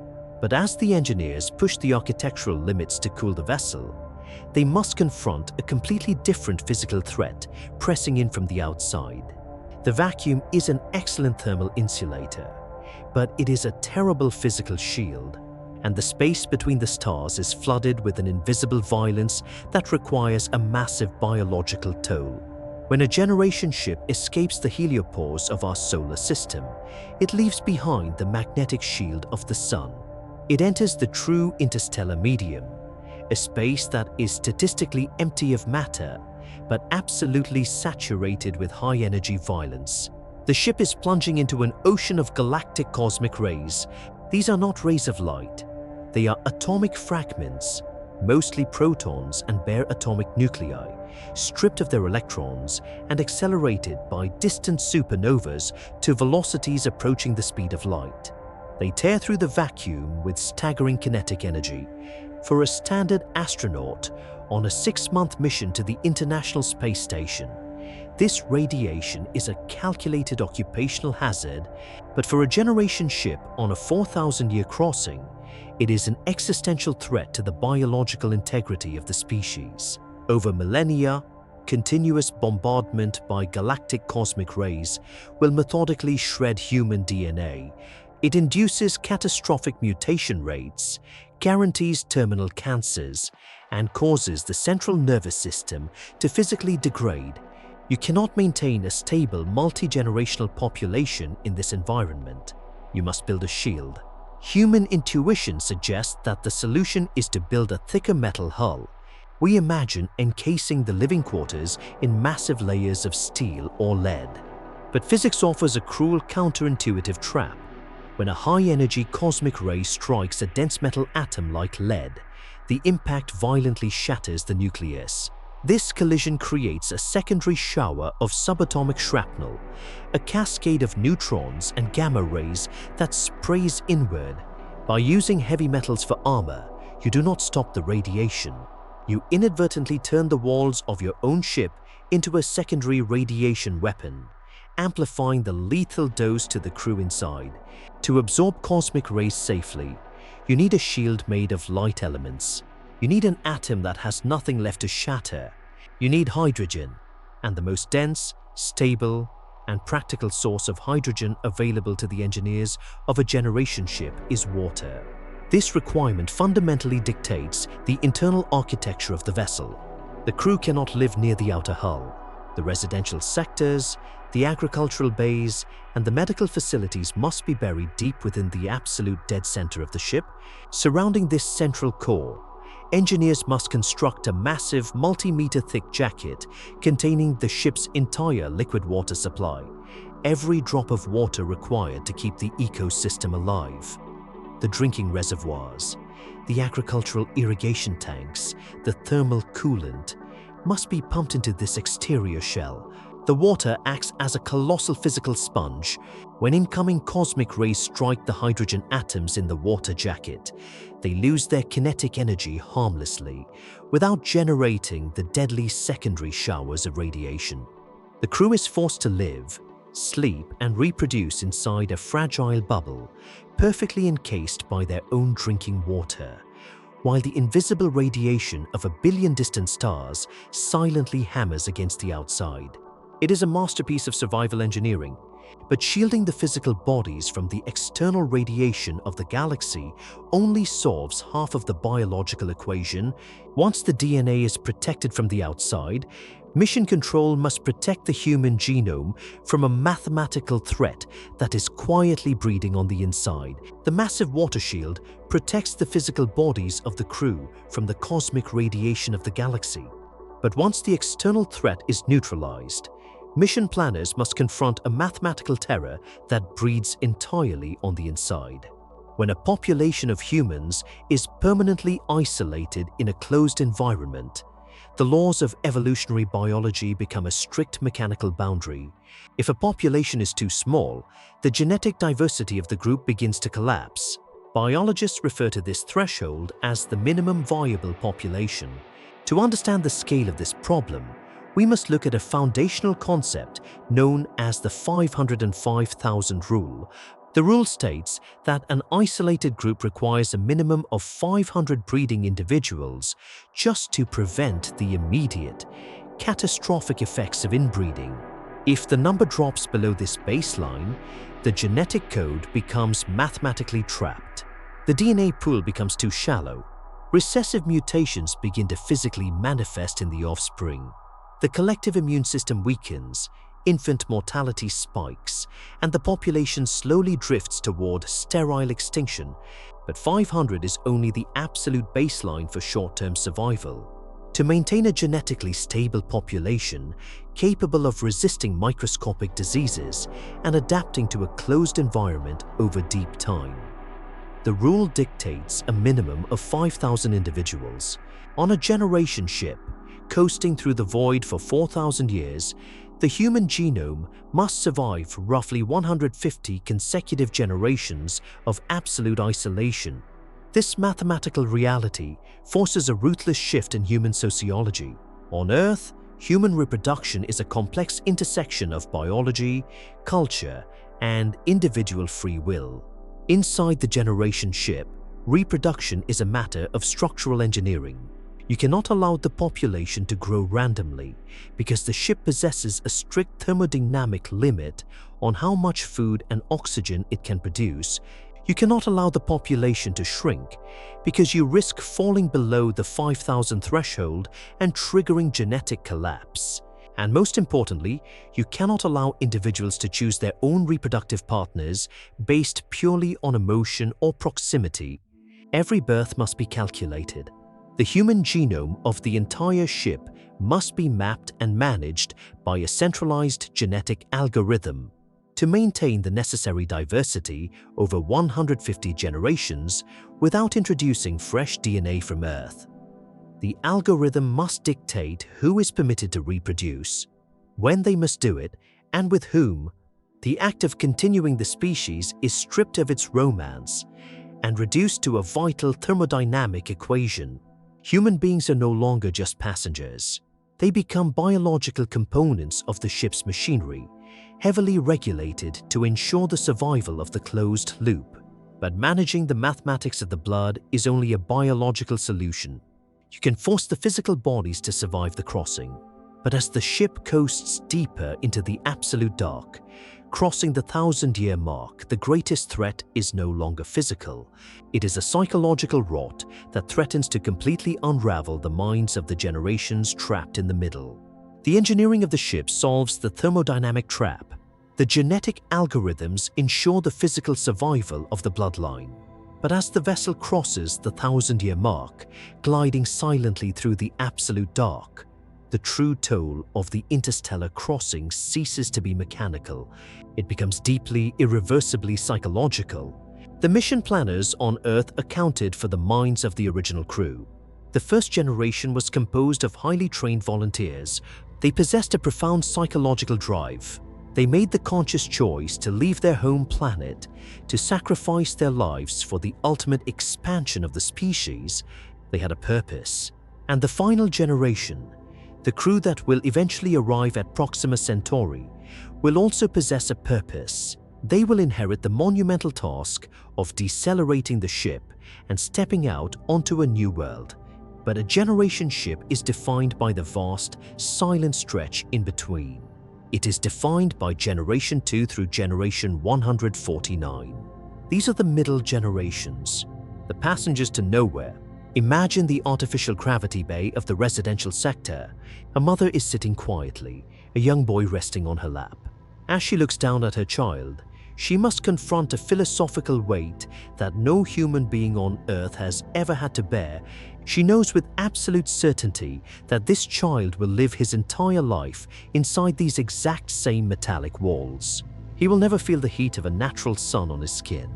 He will never see a horizon. He will age, and he will eventually die, surrounded by the same recycled air and the same artificial light.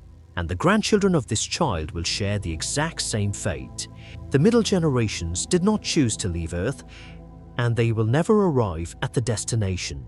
Their entire existence is strictly instrumental. They are not explorers, they are simply biological bridges, forced into existence solely to carry the human genome across a gulf of time that is too vast for any single life. On Earth, human psychology is anchored by the presence of a natural world that is larger than ourselves. Inside the ship, the world is small, finite, and entirely manufactured. Every single day is mathematically identical. The view outside the observation windows never changes, offering nothing but a freezing ocean of static stars. How does the human mind survive this profound lack of agency? How do you prevent a population of 5,000 people from succumbing to collective despair when their entire universe is a moving cage? The engineers cannot build a machine to manufacture hope. To keep the middle generations from turning on themselves, the society inside the vessel must rely on a different kind of architecture. They must construct a powerful psychological anchor. But as the centuries pass and the original memory of the homeworld begins to fade, the truth of their origin is about to undergo a strange and inevitable decay.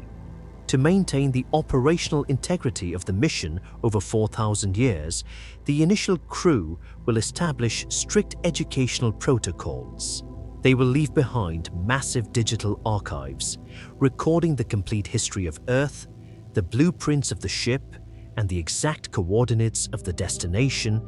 But digital data is static and human culture is not. Over the span of 150 generations, the psychological relationship to that data will fundamentally mutate. Consider the evolution of human language and culture on our own planet. If you were to travel back 4,000 years to the Bronze Age, you would not be able to communicate with your ancestors. Their languages are dead, their empires are dust, and their foundational beliefs are now categorized as mythology. Inside the generation ship, a similar cultural drift is inevitable. For the first few generations, Earth is a living memory. Grandparents can tell stories of a blue sky, of salty oceans, and of feeling the wind. But by the 20th generation, there is no living human who has ever seen the sun. By the 50th generation, the very concept of an ocean or a dense forest becomes a complete abstraction.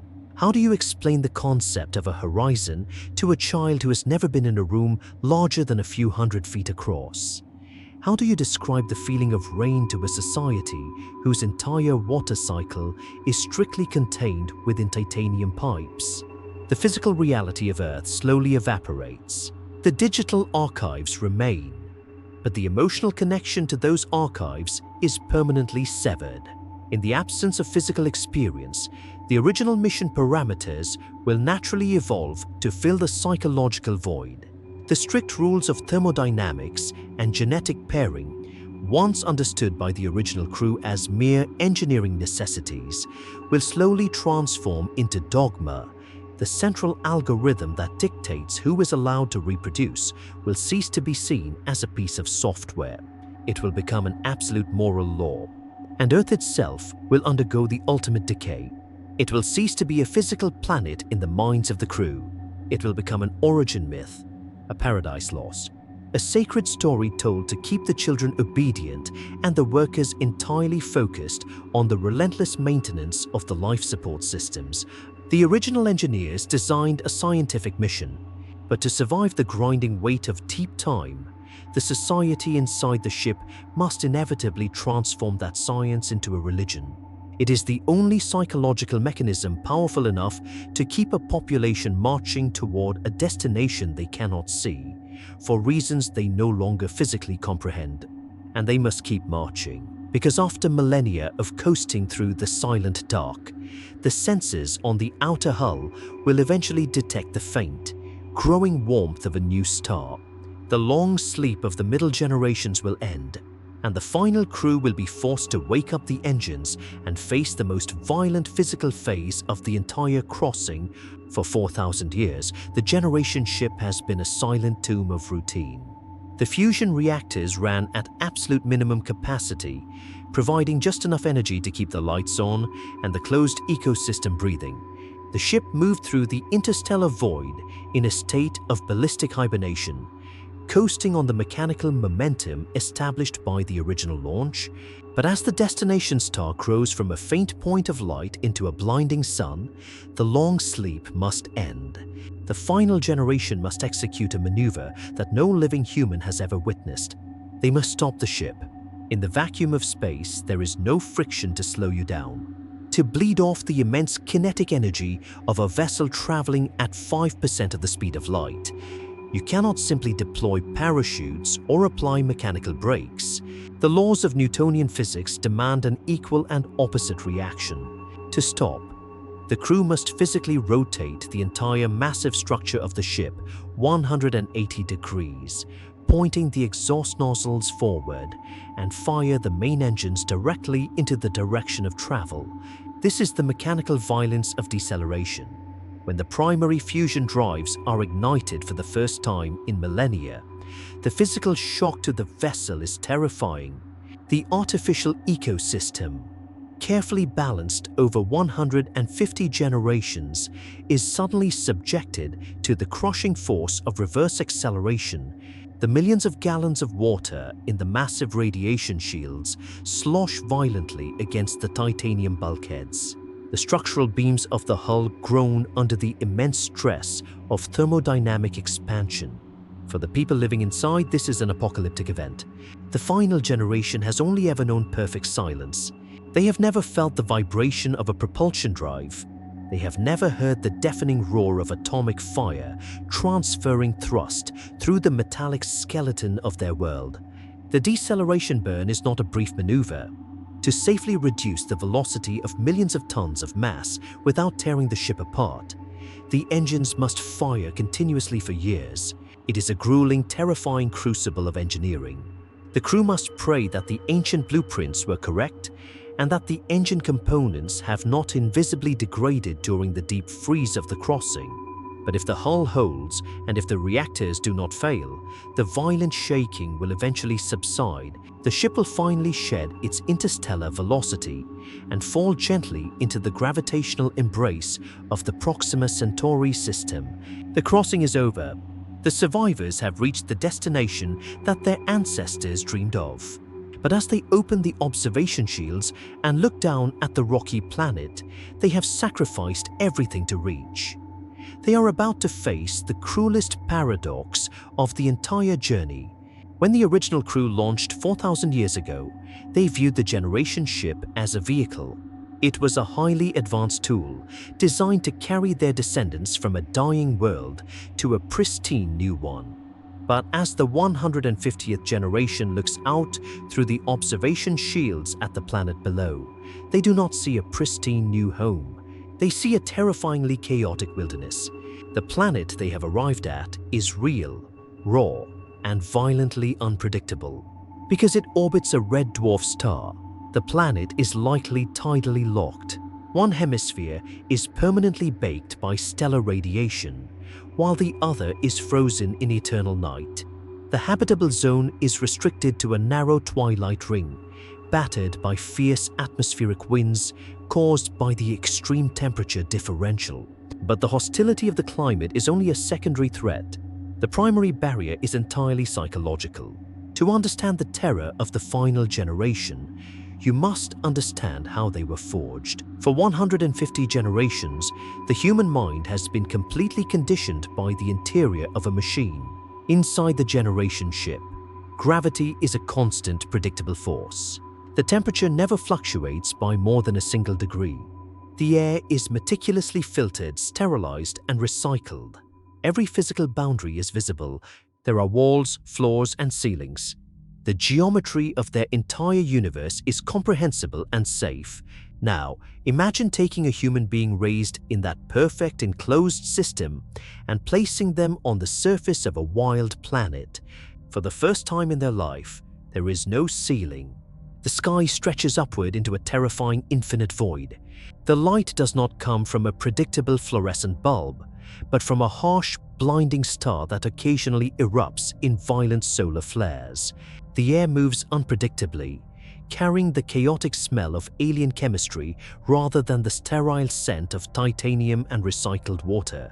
To the crew of the generation ship, the open sky is not liberating. It is psychologically paralyzing. It induces a profound agoraphobia, a primal terror of open spaces that their brains are simply not wired to process. The original mission parameters dictate that they must land. They must establish a colony, break the soil, and seed the new world. But standing at the finish line of a 4,000-year journey, the final crew is forced to confront a brutal paradox. The generation ship works too well. By successfully simulating an ecosystem for millennia, the engineers inadvertently created a new subset of the human species. They created a civilization adapted entirely to the safety of a closed mechanical loop. Faced with the chaotic violence of an unsterilized planet, the crew might make a decision that defies the original purpose of the mission. They might look at the alien Earth below them and simply refuse to disembark. They might choose to keep the ship in orbit, deploying robotic drones to mine local asteroids for fresh water and fusion fuel. They might replenish their reserves, patch the hull, and decide to just keep living inside the machine.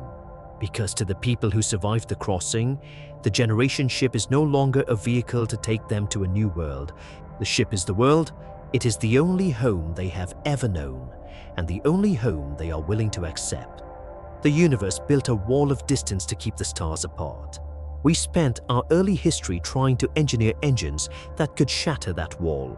We failed, but in that failure, we discovered something far more profound than velocity. A generation ship is not a triumph of propulsion. It is the ultimate monument to human patience. It is an architectural marvel built on the beautiful assumption that a species can love a future it will never survive to see. To launch a generation ship is to accept our absolute biological fragility. It is an acknowledgement that we are small, that we are bound by the strict laws of thermodynamics, and that our physical bodies were never meant to leave the gravity of our home. But it is also a refusal. It is a collective decision that, even if the cosmos mathematically forbids us from crossing the dark in a single lifetime, we will not surrender. We will not quietly wait for our own sun to burn out. We will package the fragile spark of our biology inside a shell of titanium and water, and we will hand it to the silence. We will pass the torch from generation to generation across a gulf of time that makes human empires look like a fleeting breath. And if the descendants of that distant launch ever open the observation shields to look out at a new sun, they will know that they did not arrive because of a miraculous engine. They arrived because thousands of years ago, their ancestors chose to step into the freezing void, knowing they would never see the light again. The stars remain forever isolated, but time, eventually, yields to those who are willing to endure. The universe has denied us speed. It has denied us shortcuts through the void.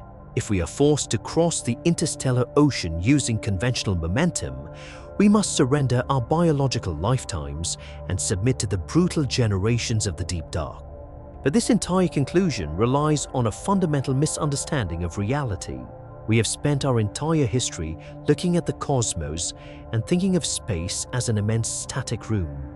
We view the distance between the stars as an empty gap that must be physically crossed. But space is not a room.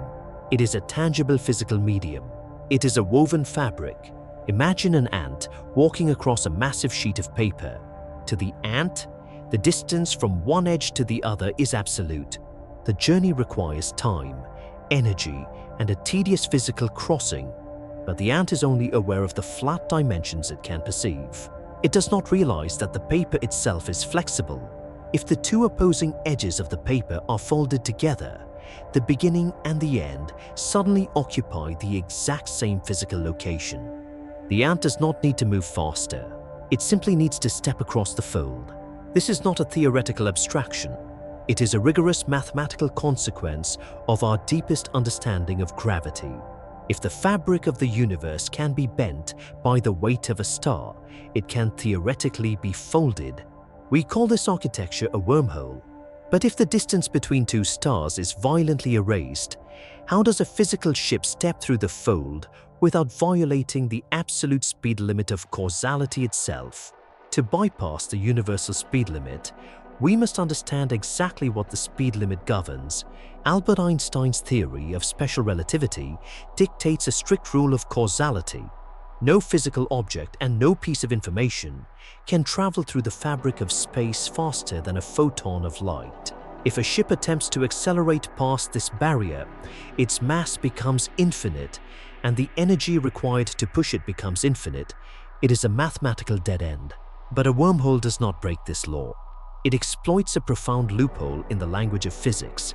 The speed of light strictly governs how fast you can move through space, but it does not govern the shape of the space itself. When a ship enters a wormhole, it is not accelerating to impossible velocities.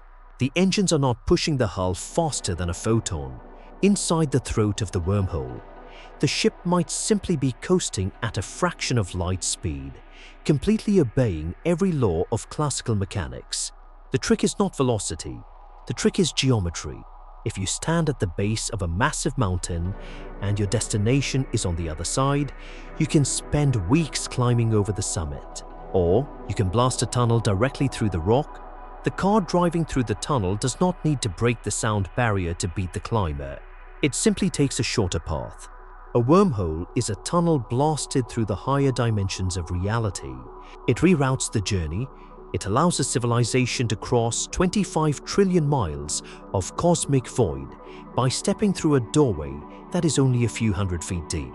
The mathematics of general relativity explicitly allow this geometric shortcut to exist. The equations permit the fabric of the universe to fold into a bridge. But this profound architecture was not discovered by an astronomer looking up at the stars. It was uncovered by accident, hidden deep within the chalk dust of a blackboard, by a physicist who was looking for something else entirely. In the year 1935, Albert Einstein was working at the Institute for Advanced Study in Princeton. He was collaborating closely with a brilliant young physicist named Nathan Rosen. At this specific moment in history, no serious academic was thinking about interstellar shortcuts. The concept of a wormhole did not even exist in the scientific lexicon. Einstein and Rosen were not trying to engineer a method for a spacecraft across the Milky Way galaxy. They were trying to solve a localized mathematical annoyance. They were struggling with the concept of a singularity. According to the equations of general relativity, if a massive star collapses under its own weight, its gravitational pull can become so intense that it crushes matter down to a single, infinitely dense point. This is the singularity at the heart of a black hole. But Einstein despised the idea of infinity in physics. To a theoretical physicist, infinity is not a real number, it is a mathematical error. It suggests that the equation has broken down and stopped describing physical reality. Einstein believed that nature should be smooth and continuous. He and Rosen set out to mathematically eliminate the singularity. They took the existing mathematical model of a black hole, and they began to aggressively manipulate the geometry of space-time. They attempted to map a new coordinate system that would smooth out the infinite density at the very bottom of the gravitational well. When they finished their rigorous calculations, the infinity was gone. But something completely unexpected had taken its place. Instead of a dead end at the bottom of the black hole, the mathematics had sprouted a second sheet of space-times. The equations described a gravitational funnel that tapered down to a narrow neck and then smoothly expanded outward again, opening into a completely different, distant region of the universe. They had accidentally modeled a tunnel.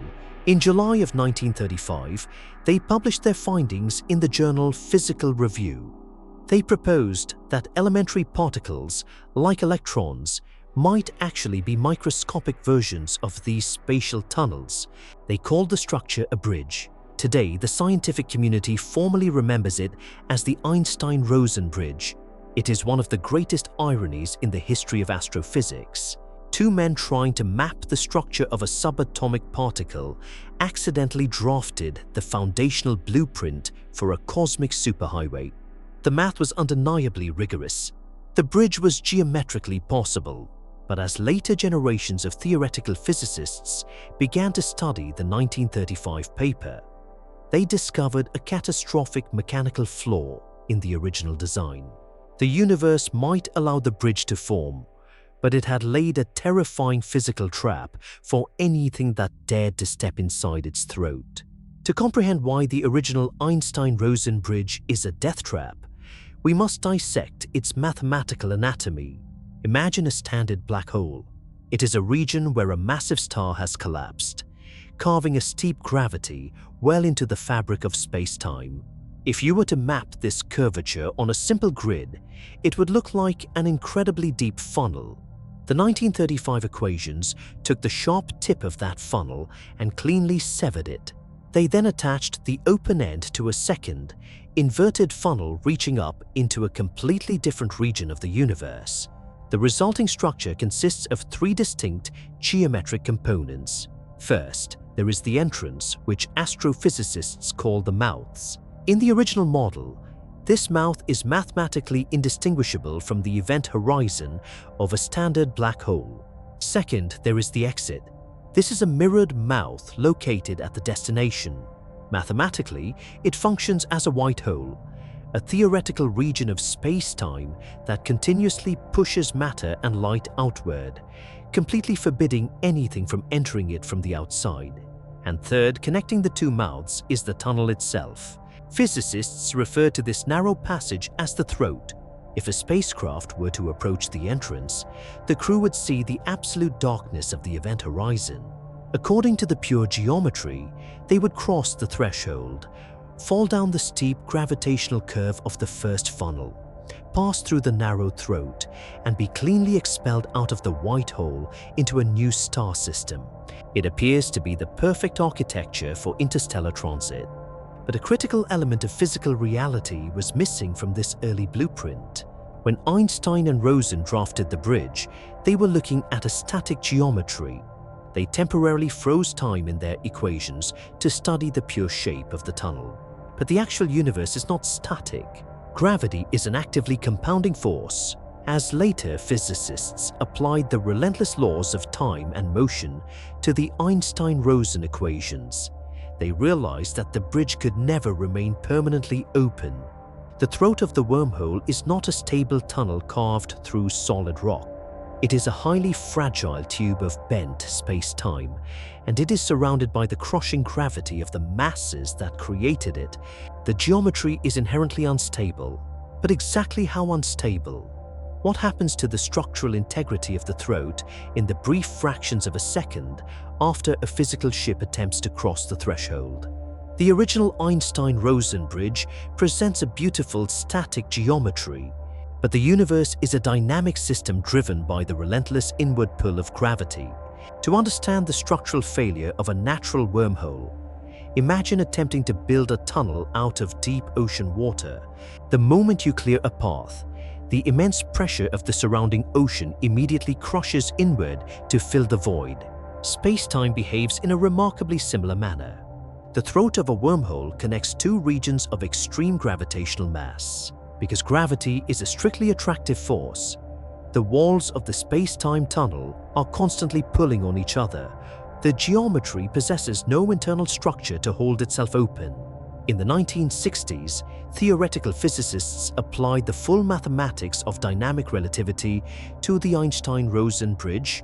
They discovered that the moment a natural wormhole forms, it instantly begins to die. The collapse is not a slow structural degradation. It is a violent geometric pinch. The math reveals that the walls of the throat accelerate toward each other at an astonishing rate. They snap shut faster than a photon of light can cross the gap from the entrance to the exit. And because nothing physical can outrun a photon, absolutely nothing can outrun the collapse. If a crew were to pilot a spacecraft into the mouth of a natural wormhole, they would cross the event horizon expecting to coast through the tunnel. But before the front of the hull could even approach the exit, the tunnel would sever. The space-time fabric would pinch off and completely disconnect the two regions of the universe. The ship would not simply be stranded. It would be caught precisely in the center of the geometric collapse. The mass of the vessel would be crushed into a point of infinite density, permanently adding to the mass of the newly sealed singularity. The Einstein-Rosen bridge is not a cosmic highway. It is an execution chamber. It strictly forbids the passage of any information or physical mass. It seems the laws of gravity have permanently sealed the door on interstellar shortcuts. But if macroscopic wormholes instantly destroy themselves, does that mean the structure is completely forbidden by nature? To find a wormhole that actually survives its own creation, we must stop looking up at the massive gravity of the stars and look down into a microscopic chaos that exists everywhere. When we observe the universe on a human scale, the fabric of space-time appears perfectly smooth and continuous.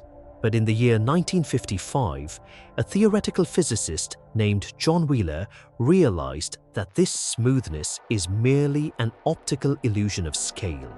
Imagine flying in a commercial airliner 30,000 feet above the ocean. From that altitude, the surface of the water looks like a flawless sheet of flat blue glass. But if you were to parachute down to the surface, the illusion shatters. You would see violently crashing waves, churning currents, and sea foam constantly bubbling and popping. Wheeler applied this exact logic to the fabric of reality. He theorized a concept known as quantum foam.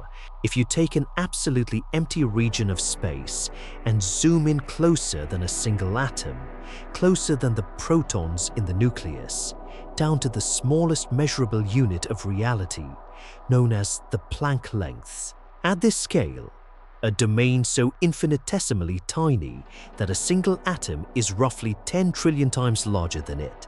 The smooth structure of space-time completely breaks down. It becomes a violently boiling soup of quantum fluctuations. In this microscopic chaos, the geometry of space is constantly twisting, tearing, and reconnecting. The extreme turbulence causes microscopic wormholes to spontaneously form. They temporarily link two impossibly small points of space together, and then, driven by the intense microscopic gravity, they instantly snap shut and vanish. This is happening right now everywhere in the universe. Trillions of microscopic space-time bridges are constantly popping in and out of existence within the space occupied by your own hand. Nature already builds wormholes. They are a fundamental feature of the quantum vacuum. This revelation completely shifts the theoretical goal of interstellar travel. The engineering challenge is no longer about trying to violently tear a hole in space to build a bridge from scratch. The universe has already provided the bridges. The challenge is finding a way to capture a naturally occurring microscopic wormhole and forcibly inflate it to the physical size of a spacecraft. But we've already established the cruel law of dynamic collapse. Gravity will instantly crush a wormhole throat the moment it opens. If a civilization attempts to inflate a microscopic tunnel to macroscopic proportions, the crushing force will increase exponentially. How do you hold the walls of the universe apart long enough for a ship to safely pass through?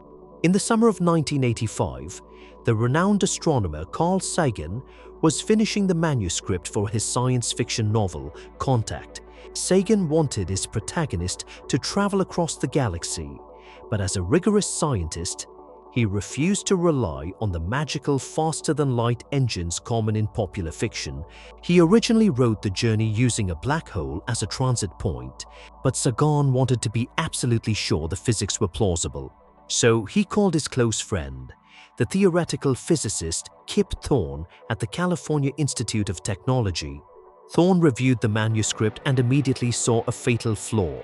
Sagan had used a standard black hole, which would violently crush the protagonist into a singularity.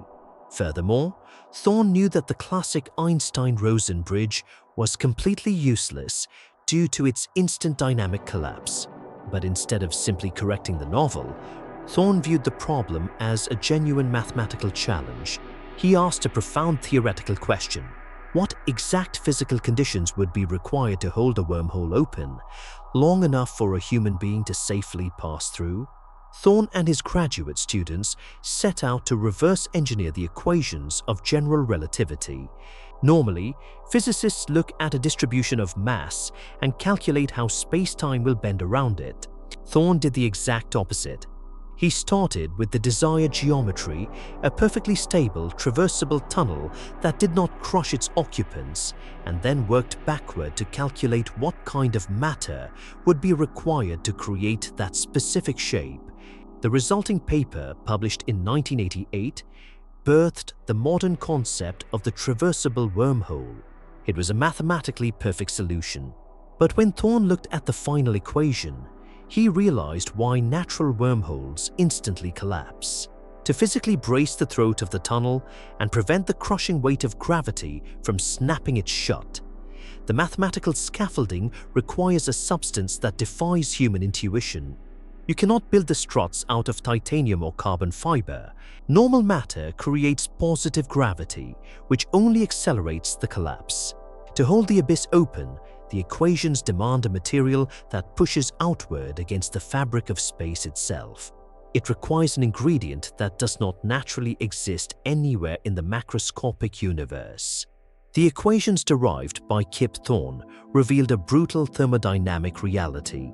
Normal matter possesses positive mass, and positive mass generates a gravitational pull that drags inward. If you construct the walls of a wormhole using any known material in the universe, the positive gravity will simply accelerate the collapse of the tunnel.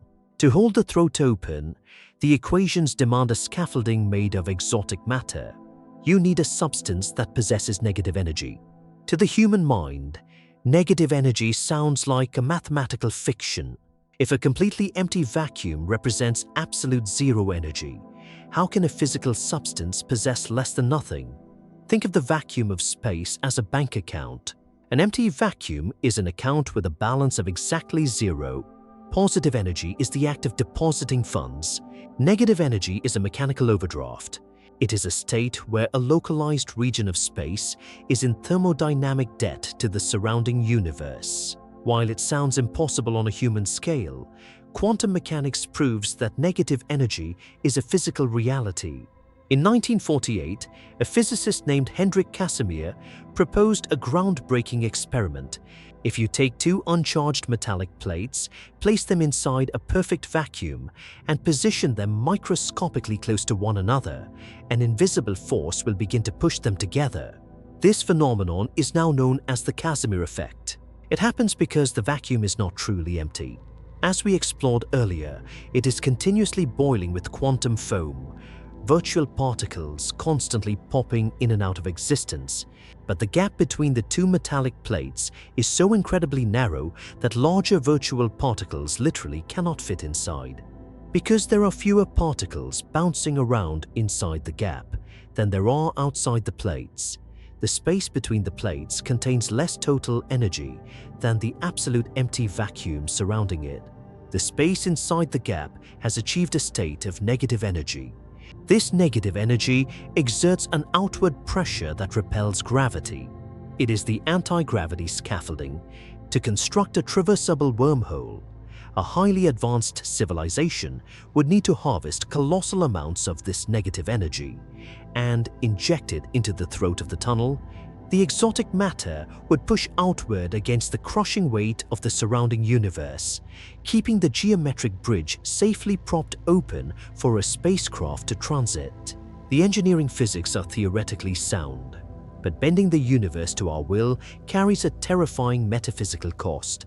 Because in the architecture of relativity, space and time are permanently woven into a single fabric. When you drill a shortcut through space, you inadvertently build a machine that fractures the strict sequence of cause and effect. The fundamental architecture of relativity dictates that space and time are not separate entities. They are interwoven into a single continuous fabric, known as space-time. Because of this absolute physical union, you cannot deeply manipulate space without fundamentally altering the flow of time. Because a wormhole is a tunnel through space, it is simultaneously a tunnel through time. To understand how an interstellar bridge inevitably transforms into a temporal paradox, we must apply the laws of special relativity to the mouths of the wormhole. Imagine a highly advanced civilization that has successfully constructed a traversable tunnel. The bridge has two identical entrances located in the exact same room. Let us call them the stationary mouth and the traveling mouth. At this initial moment, the temporal clocks of both mouths are perfectly synchronized. Now, the engineers load the traveling mouth onto a spacecraft and accelerate it out into the deep void at 99% of the speed of light. They cruise across the solar system and then turn around and bring the traveling mouth back to the original room. According to special relativity, extreme velocity physically slows down the passage of time. To the engineers who remained at the stationary mouth, the spacecraft was gone for 10 years. But for the spacecraft carrying the traveling mouth, time dilated. From its perspective, only 1 year has passed. When the spacecraft parks the traveling mouth right next to the stationary mouth, a catastrophic fracture in causality has been born. The two physical doorways are sitting next to each other in the exact same room, but they are permanently desynchronized in time. The stationary mouth is 10 years older. The traveling mouth is only 1 year older. However, the throat of the wormhole strictly connects their localized internal timelines. The tunnel now bridges a 9-year gap in the chronological history of the universe.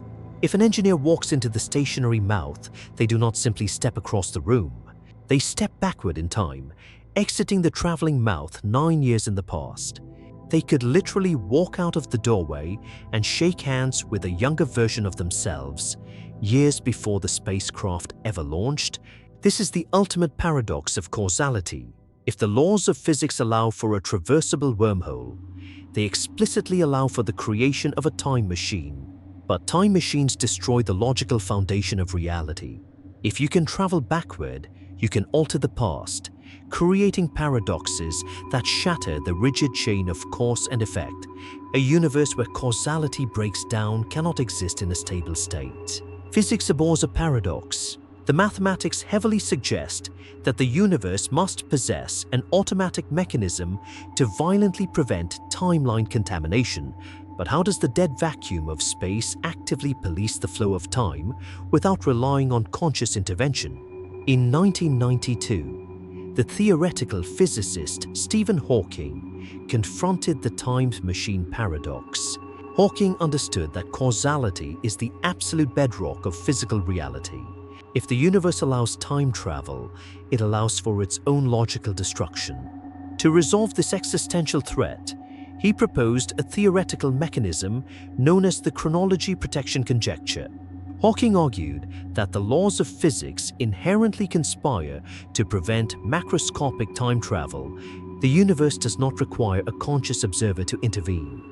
It possesses an automatic self-destruct mechanism driven by the raw mechanics of the quantum realm. To understand how the universe violently polices the timeline, imagine placing a live microphone directly in front of a public address speaker. If you whisper into the microphone, the sound comes out of the speaker, immediately re-enters the microphone and gets amplified a second time. In a matter of seconds, the sound multiplies into a deafening screech that can physically blow out the speaker cone. This is a standard acoustic feedback loop. A wormhole time machine creates the exact same loop, but instead of acoustic sound waves, it amplifies the baseline energy of the quantum vacuum. Recall that the vacuum of space is never truly empty. It is boiling with virtual particles that constantly pop into existence. If a time-traveling wormhole is constructed, a microscopic virtual particle will inevitably enter the traveling mouth. Because the tunnel bridges a gap in time, the particle exits the stationary mouth in the past. It then drifts through normal space and approaches the traveling mouth again at the exact moment it was originally created. The particle enters the wormhole for a second time, traveling directly alongside its own past self. This mathematical cycle repeats instantly. 2 particles become 4, 4 become 8, and 8 multiply into an infinite cascade of radiation. Because the feedback loop operates at the speed of light, the compounding effect is practically instantaneous. In a fraction of a millionth of a second, the baseline energy inside the throat amplifies to infinity. The exotic matter scaffolding is entirely overwhelmed, and the wormhole is instantly incinerated into ash by its own runaway radiation. The time machine is violently destroyed before the timeline can ever be contaminated. The chronological history of the universe remains completely secure. Hawking's mathematics suggest a bleak reality for interstellar engineers. Macroscopic wormholes are effectively impossible to maintain. Any attempt to build a traversable bridge will be permanently thwarted by the ruthless thermodynamics of causality. But this does not mean the architecture of the wormhole is dead. As modern theoretical physics pushes into the 21st century, a new mathematical revelation is quietly emerging. The universe might strictly forbid us from flying a spacecraft through a wormhole. But what if the universe itself is using trillions of microscopic wormholes to weave the very fabric of reality that we stand on? For nearly 80 years, the landscape of theoretical physics was strictly divided by a massive intellectual wall. On one side, general relativity governed the colossal machinery of gravity, black holes, and macroscopic wormholes. On the other side, quantum mechanics dictated the bizarre, unpredictable behavior of subatomic particles. The two mathematical languages completely refused to cooperate. But in the year 2013, 2 theoretical physicists, Leonard Susskind and Juan Maldacena, published a paper that permanently shattered that wall. Their proposal was contained in a simple, elegant equation: ER equals EPR. To understand this theoretical earthquake, We must look back to the year 1935. This was the exact same year that Albert Einstein and Nathan Rosen published their paper on spatial bridges. The acronym ER simply stands for the Einstein-Rosen bridge. But a few months earlier in that identical year, Einstein collaborated with Boris Podolsky and Rosen to publish a completely different paper on quantum mechanics. This second paper described a strange phenomenon known as quantum entanglement, and it is represented in physics by the acronym EPR. Entanglement occurs when two subatomic particles interact and become deeply mathematically linked. Once entangled, their physical states are permanently bound together. If you measure the physical spin of the first particle, the second particle instantly assumes the opposite spin, even if you separate them by 10 billion light-years. Einstein deeply despised this concept. He felt it violated the absolute speed limit of light, famously dismissing it as spooky action at a distance. If two particles are separated by an entire galaxy, how can an invisible signal cross that impossible gap instantaneously without breaking causality? For decades, physicists simply accepted entanglement as a bizarre quirk of quantum math. But Susskind and Maldacena offered a profound mechanical solution. They proposed that the two particles are not magically whispering to each other across a vast ocean of empty space. They are directly physically connected. According to their theory, every single time two particles become entangled, the fabric of space-time stretches and weaves a microscopic tube between them. The instant connection does not violate the speed limit of the universe because the signal is not traveling across normal space. It is stepping directly through a localized geometric fold. The ER equals EPR conjecture boldly states that quantum entanglement and the Einstein-Rosen bridge are not two distinct phenomena. They are the exact same physical structure, merely observed at entirely different scales of reality. A macroscopic wormhole is simply a heavily magnified version of quantum entanglement. This theoretical renaissance completely rewrites our understanding of gravity. But it also forces us to confront a far more profound architectural question. If every entangled particle in the cosmos is secretly tethered by an invisible quantum tunnel, what is actually holding the universe together? Are we truly drifting through an empty static void? Or is the physical space around us being actively stitched together by an infinite web of microscopic threads? For thousands of years, human intuition has treated space as a fundamental macroscopic container. We naturally perceive the cosmos as a massive, empty room where stars, planets, and galaxies are simply placed. Even Albert Einstein originally viewed space-time as a smooth, pre-existing canvas that was merely warped by the presence of heavy celestial objects. But if the modern mathematical conjecture holds true, space is not a container. Space is a secondary byproduct. It is an emergent phenomenon. To understand this structural paradigm shift, apply the teacher's principle and imagine looking at a heavy knitted blanket from across a room. From a distance, it appears to be a solid, continuous two-dimensional surface. You can measure its length and its width, but if you walk closer and examine it under a magnifying lens, the solid surface is revealed to be a complete macroscopic illusion. There is no continuous sheet of fabric. There is only a single, underlying thread of yarn, meticulously looped and knotted together thousands of times. The geometric surface of the blanket only exists because of the physical connections between the individual threads. Theoretical physics now suggests that the three-dimensional volume of our universe operates on this exact identical principle. The fabric of reality is woven from the bottom up. The fundamental threads are the microscopic wormholes of quantum entanglement. Every time subatomic particles interact, they generate a microscopic bridge. The entire universe is heavily saturated with these invisible tethers. They sew the discrete quantum bits of reality together into a cohesive geometric structure.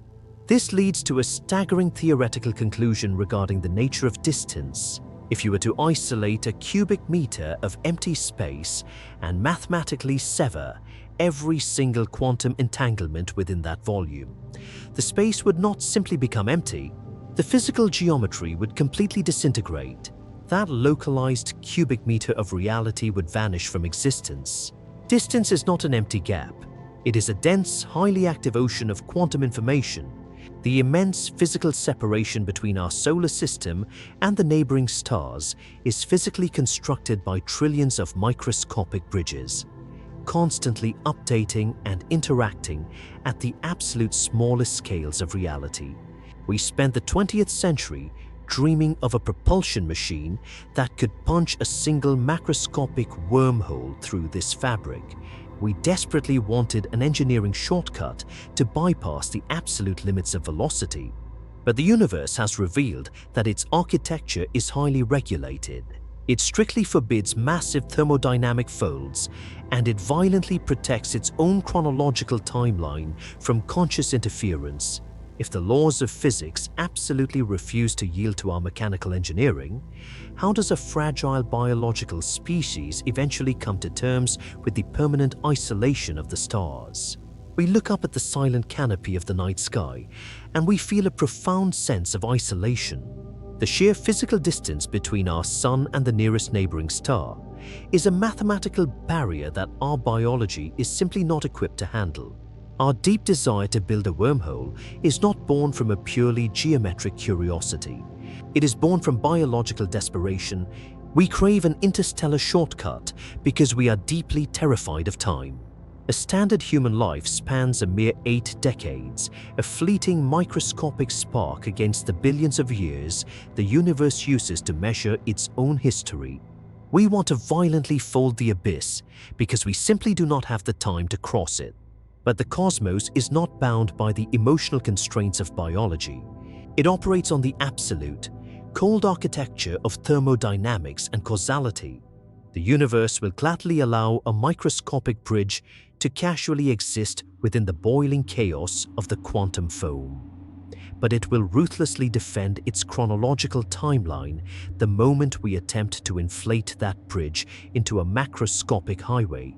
Consider the theoretical trajectory of a highly advanced species, a civilization that has steadily climbed the Kardashev scale. Imagine a Type 2 civilization. They have successfully constructed a colossal megastructure, completely enveloping their host star to harvest its entire thermodynamic output. They possess the mechanical power to rearrange the orbits of planets. Yet, even with the raw power of a blazing sun at their total disposal, they would still find themselves securely locked inside a cage of causality. If the chronology protection conjecture is an absolute law of nature, then all the collected energy in a galaxy cannot force a wormhole to permanently remain open. The quantum feedback loop does not care about the sophistication of the engineering. The runaway radiation would still instantly incinerate their anti-gravity scaffolding in a fraction of a second. This suggests a deeply humbling reality for any intelligent species looking up at the dark. Technological supremacy does not equal absolute dominion over the laws of nature. A species can master the manipulation of atomic mass, and they can harness the nuclear fires of a sun, but they cannot rewrite the fundamental geometry of space-time to suit their fleeting biological schedules. The universe is a perfectly closed loop of logic. It strictly protects the rigid sequence of cause and effect, because without causality, reality itself would immediately disintegrate into mathematical static. We are therefore forced to confront the immense physical reality of distance without the comfort of a shortcut. But if the universe explicitly forbids us from folding the map, does this imply that the vast separation between intelligent civilizations is not an accident of geometry, but a deliberate cosmic mechanism? When we observe the strict mathematical limits placed on interstellar transit, we often interpret them as a frustrating mechanical cage. The inability to fold spacetime feels like a prison. But from a broader perspective of evolutionary biology and sociology, the vast distances between stars might serve a far more vital purpose. It operates as a cosmic quarantine. Imagine a theoretical universe where the speed of light is infinite, or where macroscopic wormholes are perfectly stable and easy to construct.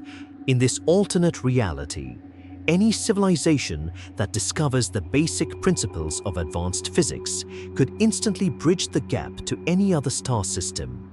The physical barrier between different intelligent species would be completely erased.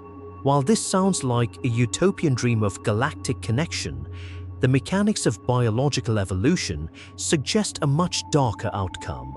Whenever two isolated populations with drastically different technological capabilities suddenly make physical contact, the result is almost universally catastrophic for the less advanced group.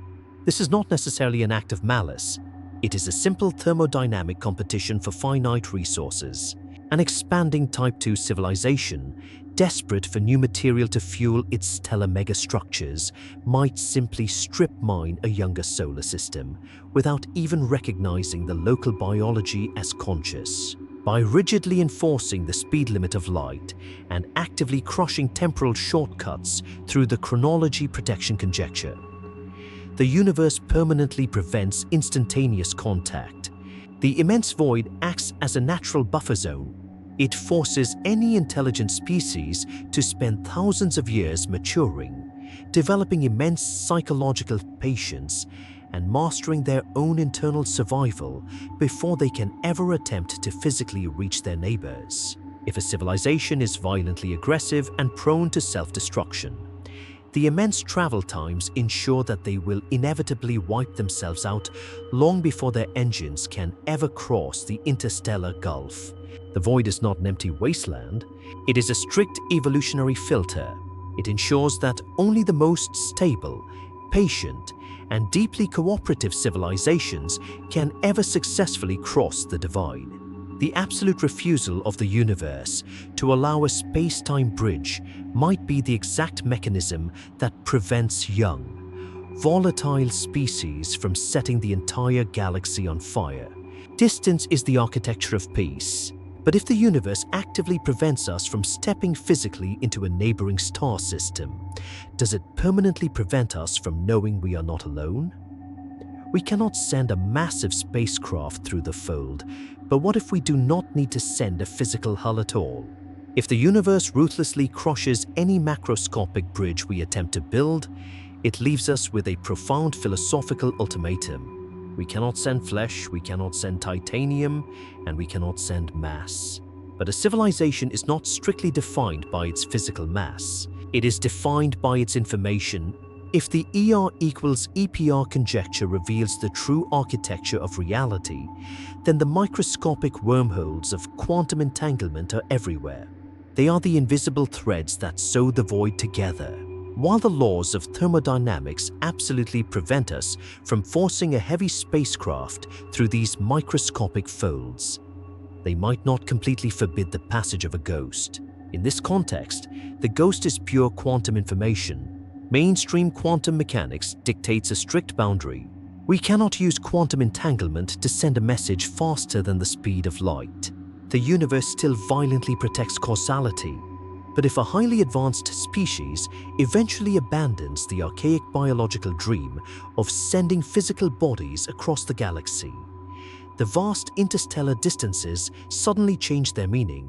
Imagine a civilization that has existed for 1 million years. They do not build generation ships.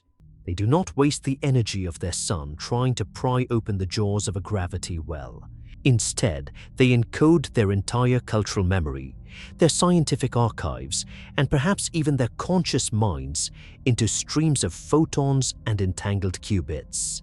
They do not cross the cosmic ocean. They broadcast themselves through it. They become a ghost in the fabric of space. To a young civilization listening in the dark, the arrival of this data is the ultimate contact.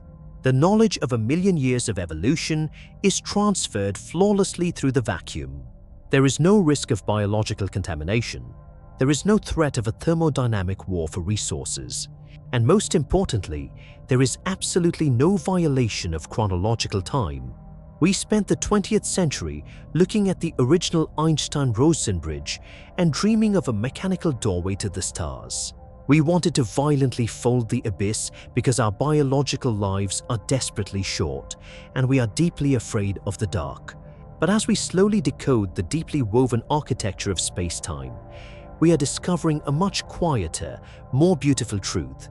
The universe built an impossible wall of distance to keep the stars apart, but it laced that massive wall with an infinite web of microscopic quantum threads. We are perhaps not meant to conquer the galaxy with fleets of iron ships. We are meant to survive our own technological adolescence, to listen into the quiet void, to understand the geometry of reality, and eventually to add our own invisible voice to the vast whispering network of the cosmos. The stars will remain forever isolated, but the ghost in the fabric will always find a way to cross the dark,